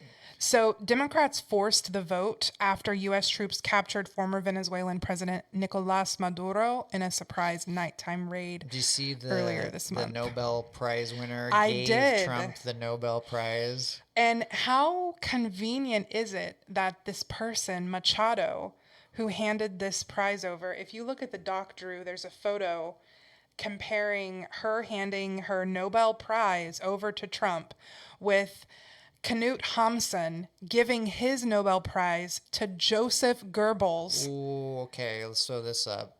Yeah. Okay. Trump has been whining about wanting the Nobel Peace Prize for so long that the woman who conveniently I didn't even know that was, arose to power after, I'm just saying, like, is it the chicken or the egg? Did they, I don't know, Drew, like, was there a plan in place that she was part of to get Maduro removed so that she could become the president of Venezuela? Like, that's not far-fetched. We do that all the time, install the people that we want. I mean, and especially with Trump, I mean, if you throw a bribe out there, you're all good. You Yeah, can yeah, do yeah. whatever you want. So, basically. Yeah. So that happened. But it didn't pass. So now technically Trump can take further military action without authorization from lawmakers, according Which, to the I AP. want to be clear. Like the whole, we got to come to Congress to get a declaration of war. Man, no president has done that since World War II. Democrats, Republicans, both. And so like there's nobody's clean on that issue At all. So like, honestly, I personally, like a lot of the Democrats were like, oh, we didn't got to come to Congress to declare war. I'm like, guys, really? From you guys? Are you serious Honestly, right now? come on, be honest. Yeah, get out of here with that. Yeah. But, they're going to do whatever they're going to do anyway. I think he's talking about boots on the ground now. Right. So it was recently discovered that the plane used in bombing Venezuela in order to, for them to kidnap the president, I still just like, I get chills saying these things out loud. I can't believe that we're living through this period in history where I'm saying, like, the president of this country kidnapped the president of another country. Where the fuck, by the way, are him and his wife? I don't know. Anyway, the plane that was used in bombing was painted to look like a civilian aircraft, which, by the way, is against the Pentagon's own manual on the laws of war. That plane was also, by the way, carrying munitions in the fuselage rather than beneath the aircraft, raising questions about the extent to which the operation was disguised in ways that are against military protocol. I will share that link also in the show not notes. even... it obviously would be that bad, but like it's made even worse by the fact that what's the guy from? I think it was from Nicaragua. Was it Nicaragua or Honduras? Like a narco terrorist trafficker, Right? convicted on trafficking drugs. Okay, this is the same Maduro. He's a narco terrorist. We're gonna go. Pardoned by Trump, like literally like a month earlier. Right. And then we go after This guy. And it's like, what are we doing? Well, and you know, it's the whole fraud It's thing. the oil. Like, we're looking for fraud. We're looking for fraud. Doge is fraud. But like, you're pardoning the Medicare fraudsters, like millions of dollars of fraud from the American people. Like, you're pardoning those people. Like, what are we doing? Exactly. And I don't know if people don't know that that's happening or they don't care. I think it's a little bit of both, right? Because like this, like, you know, we're going on what, like an hour and a half now, and we're just keep going through this list. This is from this week. This week. Yeah, it's not always going to be like this. Hopefully, guys. Hopefully. Let's move to Greenland. Okay. Yes, actually, let's move to Greenland. Let's move to Greenland. So there was a joint message from the NATO countries put out. I will share that link as well, talking about their stance on Trump's repeated threats to essentially pilfer the land of Greenland, which is part of Denmark. So the statement was from President Macron of France, Chancellor Merz of Germany, Prime Minister Maloney of Italy, Prime Minister Tusk of Poland, Prime Minister Sanchez of Spain, Prime Minister Starmer of the United Kingdom, and Prime Minister Fredriksson of Denmark on Greenland. And what they basically said was, security in the Arctic must be achieved collectively in conjunction with NATO allies, including the United States, in upholding the principles of the UN Charter, including sovereignty, territorial integrity, and the inviolability of borders. These are universal principles. We will not stop defending them.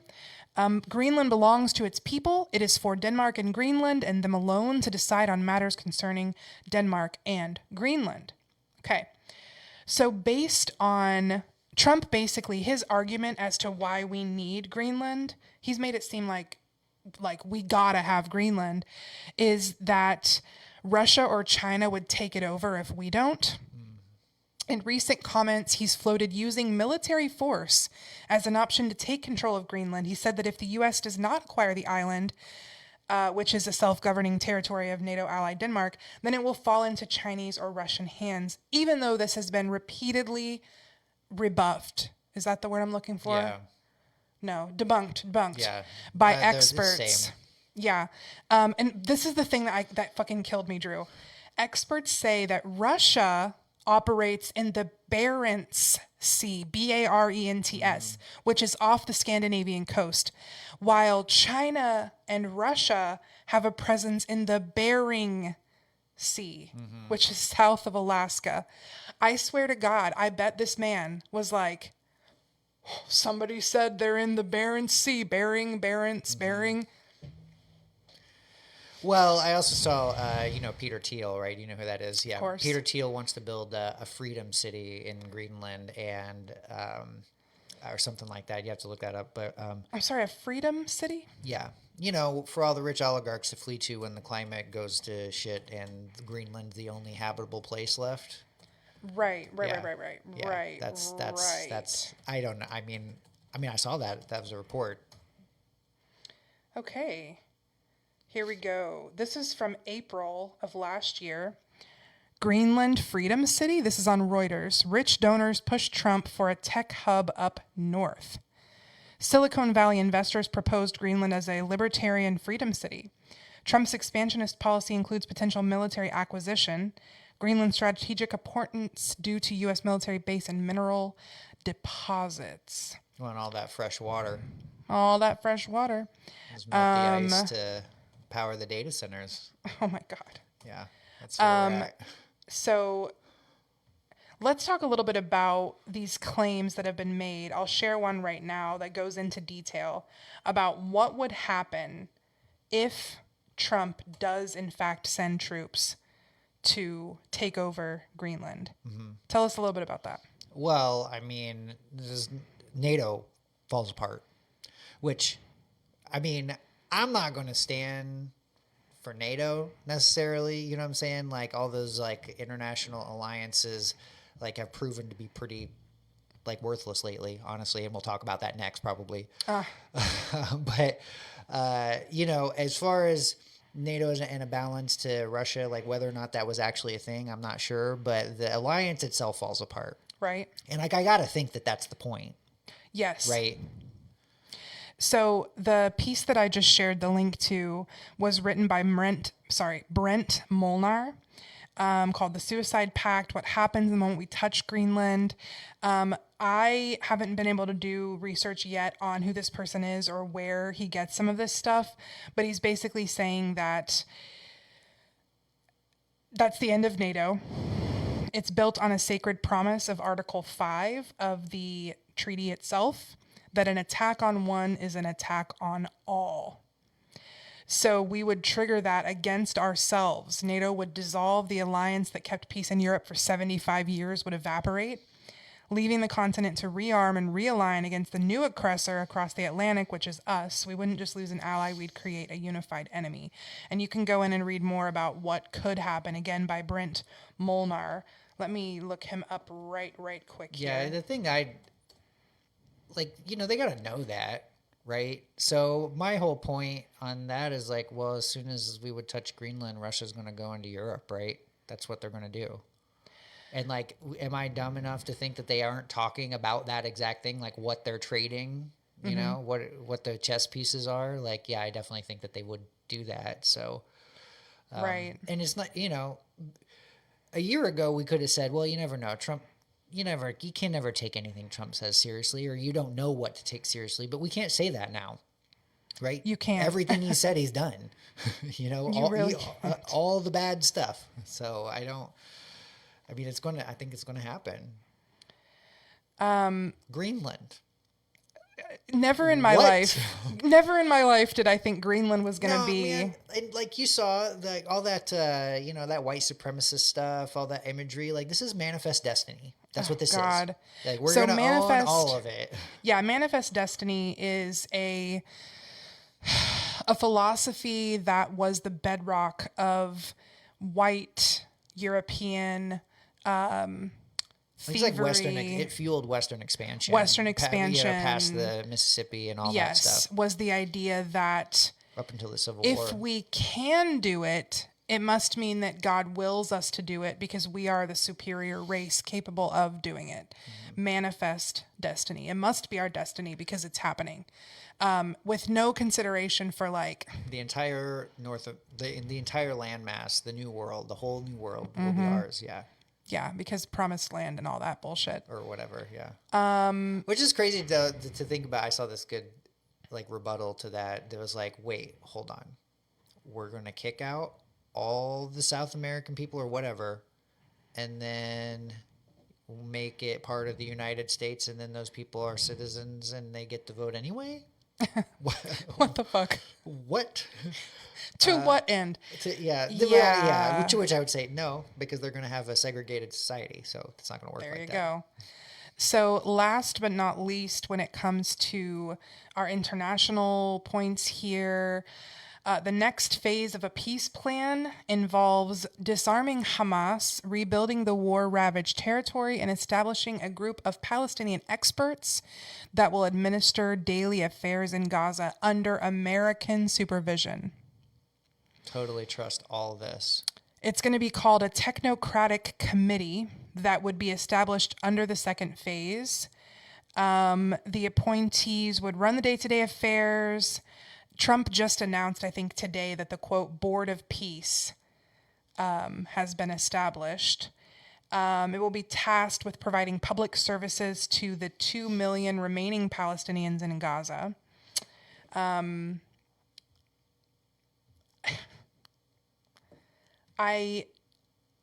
The fact that it's gonna, quote, be under American supervision, like, why? And I don't mean why, like, I know why. I mean, like, how do they justify, like, how do people justify that? Well, I think that, for me, the lesson of, well, I don't think any of this, I don't think Trump gets to do what he's doing to the way he's doing it. I don't think any of it happens without Gaza.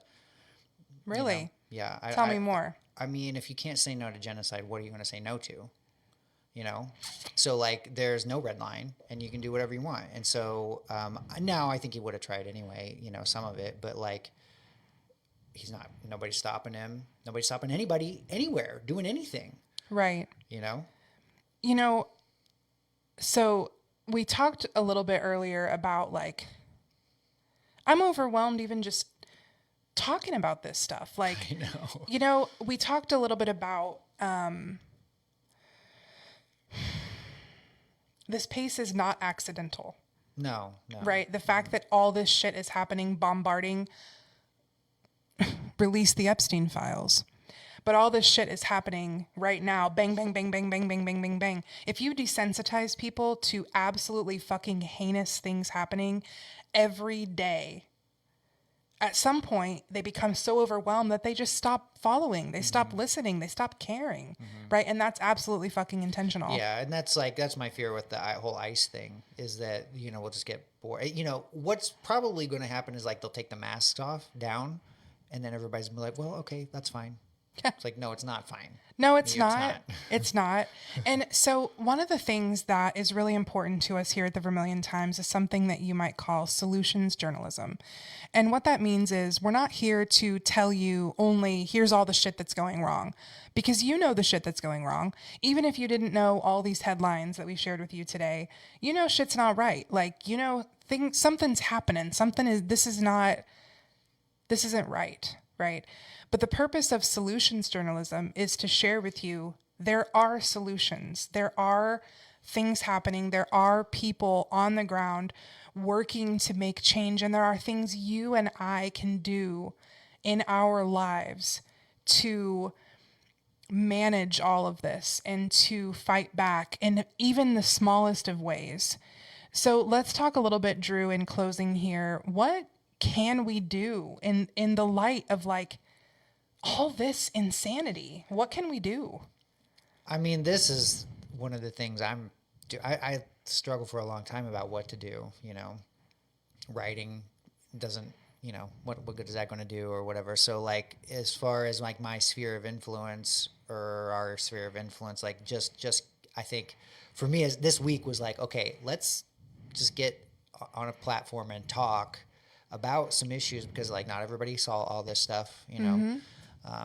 I saw it because I was looking every day. Yeah, Right. right. But you know, not everybody is. You know, people got other stuff. So of course. So it's just like here's a place you can come, get a rundown. Maybe you'll find other people of like mind to you know, kick off your own ideas. And so that's you know, just, I mean, honestly, talk about it. Name things is super important. Like, we should not be okay with it. This is like, it's not okay. This is a complete violation of the real law, the Constitution, and all this sort of stuff. Like all this stuff that's going on, international law, everything. Like it's a criminal regime running the country.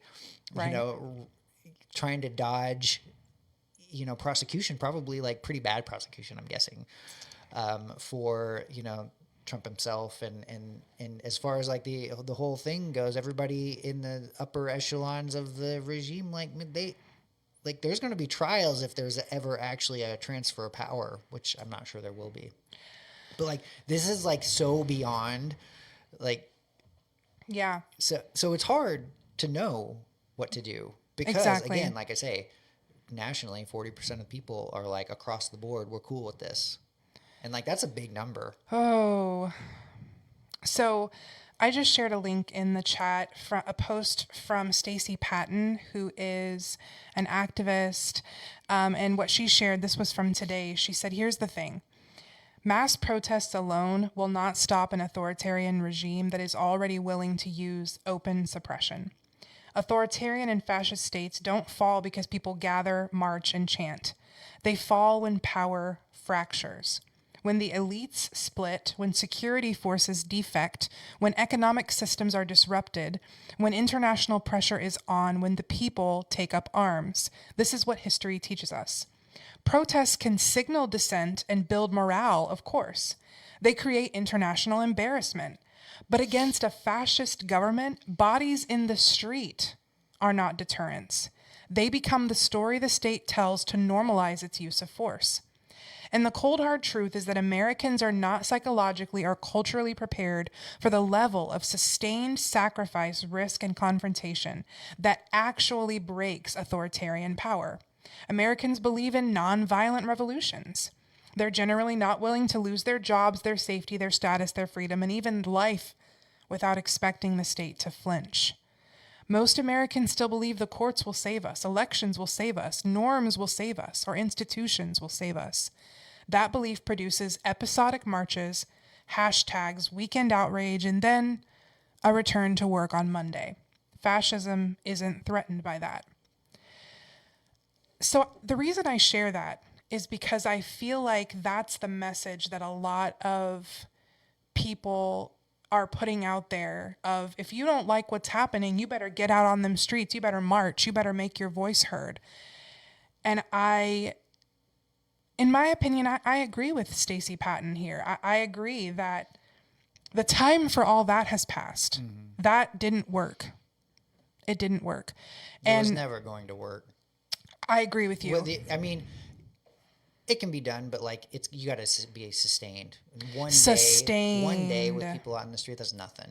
It's got to be months, right? Mm-hmm. And so and that plays into their hand, right? Yes. So I'm not even sure that that's that great of an idea. I think it's important. I think it is important, and I think it's important to like push back and not normalize the ICE stuff, right? Yeah. But yeah, I mean, I think what people need to do is organize. Yes. Get to know that. I mean, that's so like part of, here's a place to learn things. Maybe you bump into people, like go figure out what to do. Like, right. Okay, what are we going to do? Right. Right. Do is being the key word.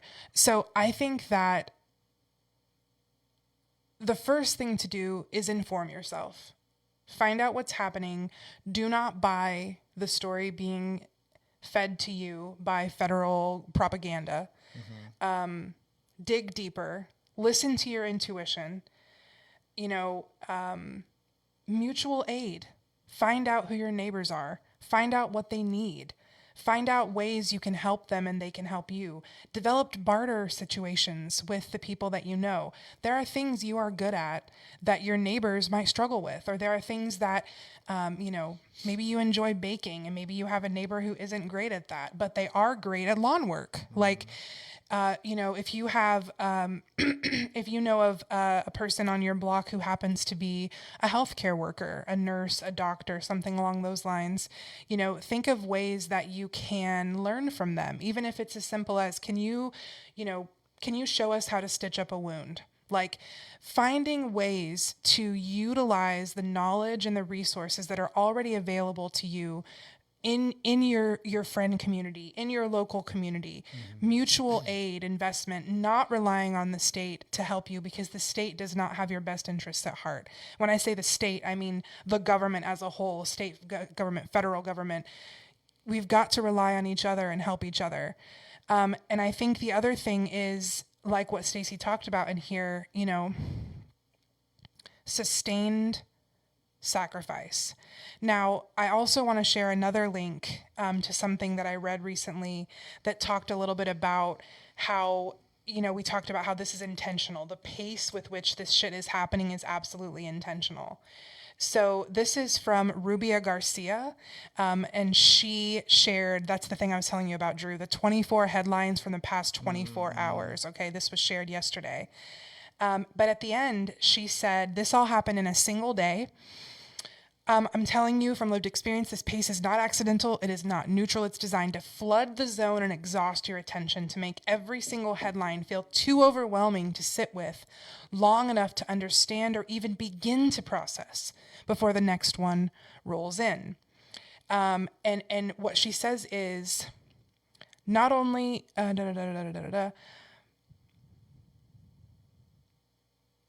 I want you to engage with this work, but I beg you not to absorb it into your spirit and let it become you. This kind of work will drain you if you let it live in your nervous system unchecked. I wanted to stop and tell you that you are not required to carry every injustice in your body in order to be morally awake. Like me, maybe you needed to hear that you do not need to be emotionally submerged to be ethically present. Presence matters more than panic, and sustainability matters more than speed. Staying informed is vital, but staying regulated is survival. Here is the deeper truth underneath all of the above. History almost never announces itself as history while it's happening. It does not arrive with a title or a chapter heading. It shows up as paperwork, press releases, leaked memos, temporary measures. Just another crazy day in the news.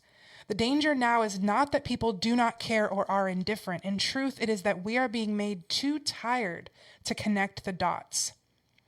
So thank you for staying present, for reading, for thinking, refusing to let all of this dissolve into background noise. Attention is revolution. Discernment is protection. And choosing to remain awake without surrendering to despair is how we make sure these 24-hour news cycles do not quietly harden into our permanent realities. So engage without surrendering yourself. Let this inform your mind, not consume you. Hold your resolve gently but stubbornly and pace yourself for the long arc of history. This work is not just about urgency, it's about endurance.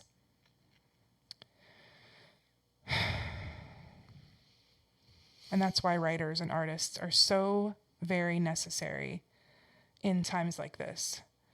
What are your final thoughts, Drew? I think it's important to take time, like, for yourself, first and foremost. Like, you got to stay healthy or whatever. But, like, even with this stuff, like, once you take the time to yourself that you need to, like, not all these headlines are going to interest everybody, right? Of course not. So you should take times with the ones that do. Yeah. I mean, I think the ice stuff's really important because it is an erosion of every single one of our rights. Yes. Like this will be, we're all going to feel it if it continues, and I see no reason to think it would stop. It'll be here someday or close. And so you got to think about, what are you going to do, or if you'll do anything, or if it's just, we're just going to let it go. But if the least of us have no rights, then none of us, right? Absolutely. And I will never give an inch on that. You're absolutely right. And I think we're at a pivotal turning point in history where each one of us has to make a decision. Am I going to prioritize my safety, or am I going to prioritize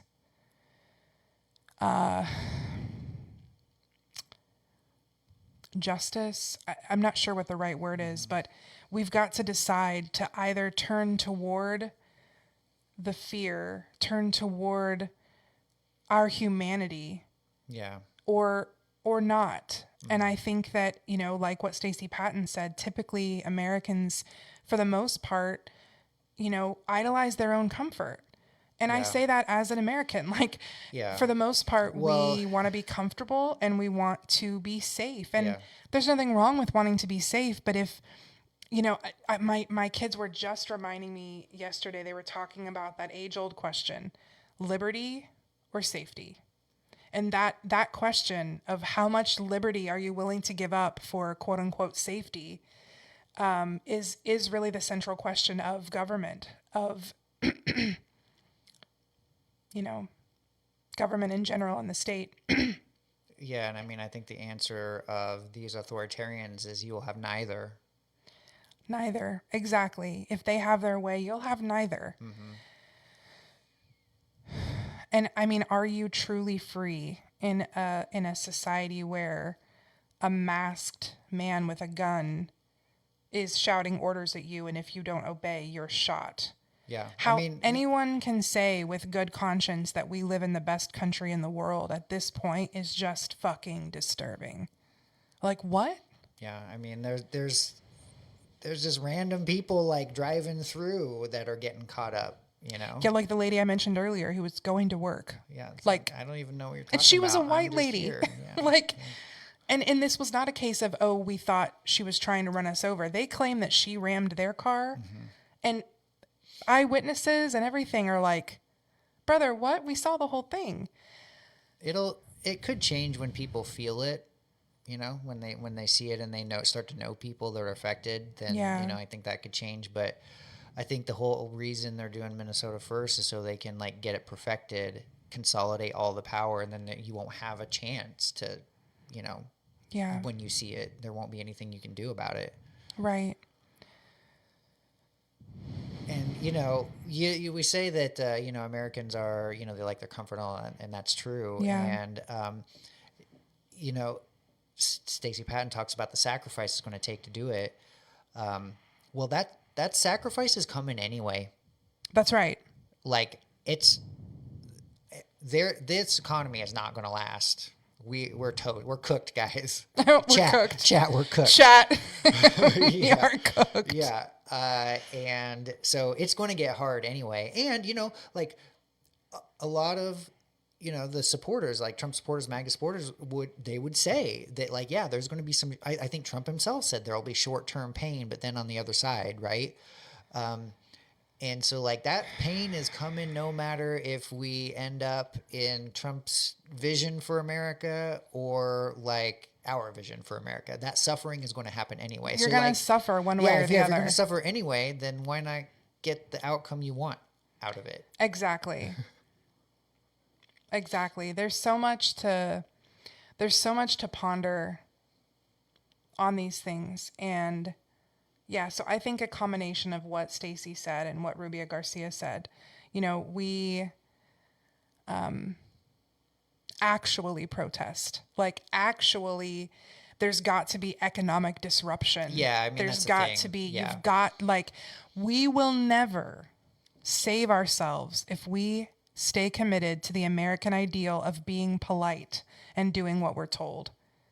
We won't. I mean, it's, it can be as simple as, shop local, if, for pretty much everything that you can do. And if you are in a position, pay off your debts, because that's part of their whole game, if you can, right? Yeah.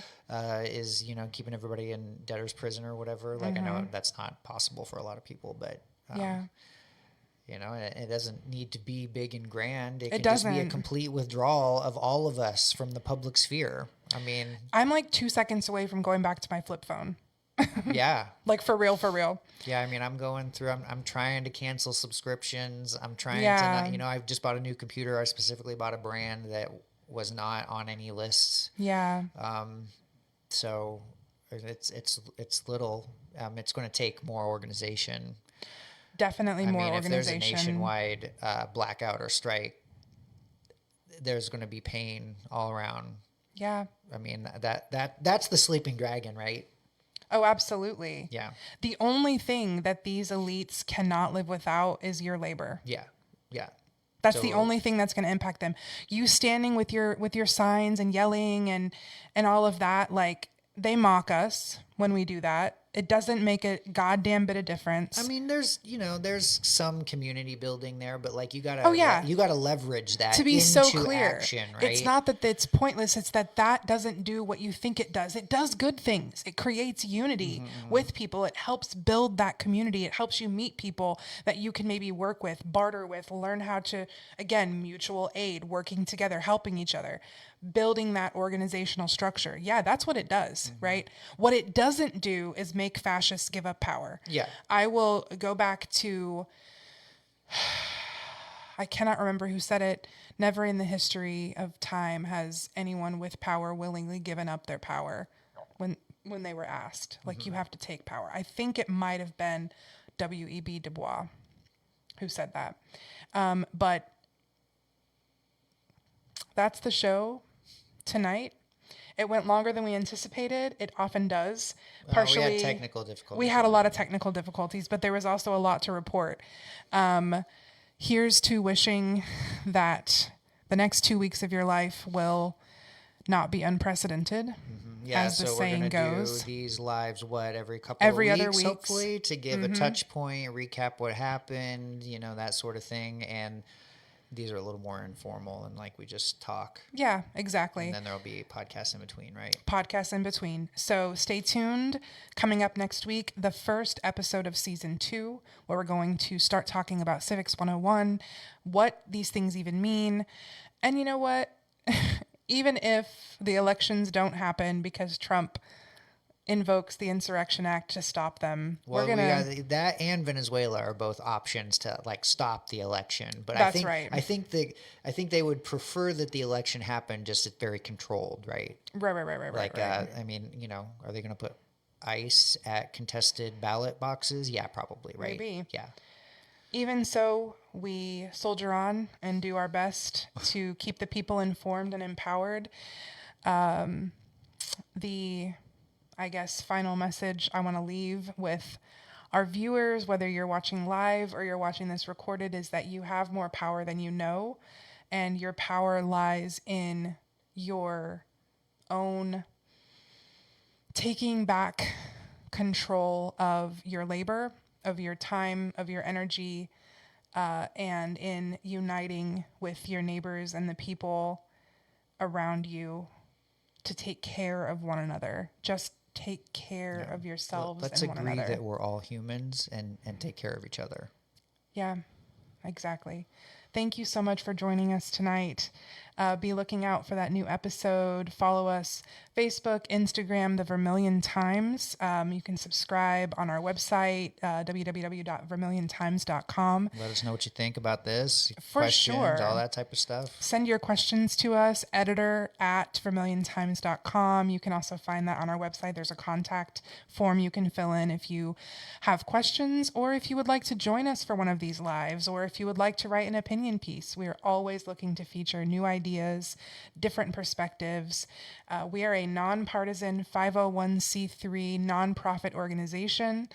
Our goal, again, is to inform and empower the people of Vermilion County. That's what we're trying to do here. And that's it. All right. Good job. All right. Thanks.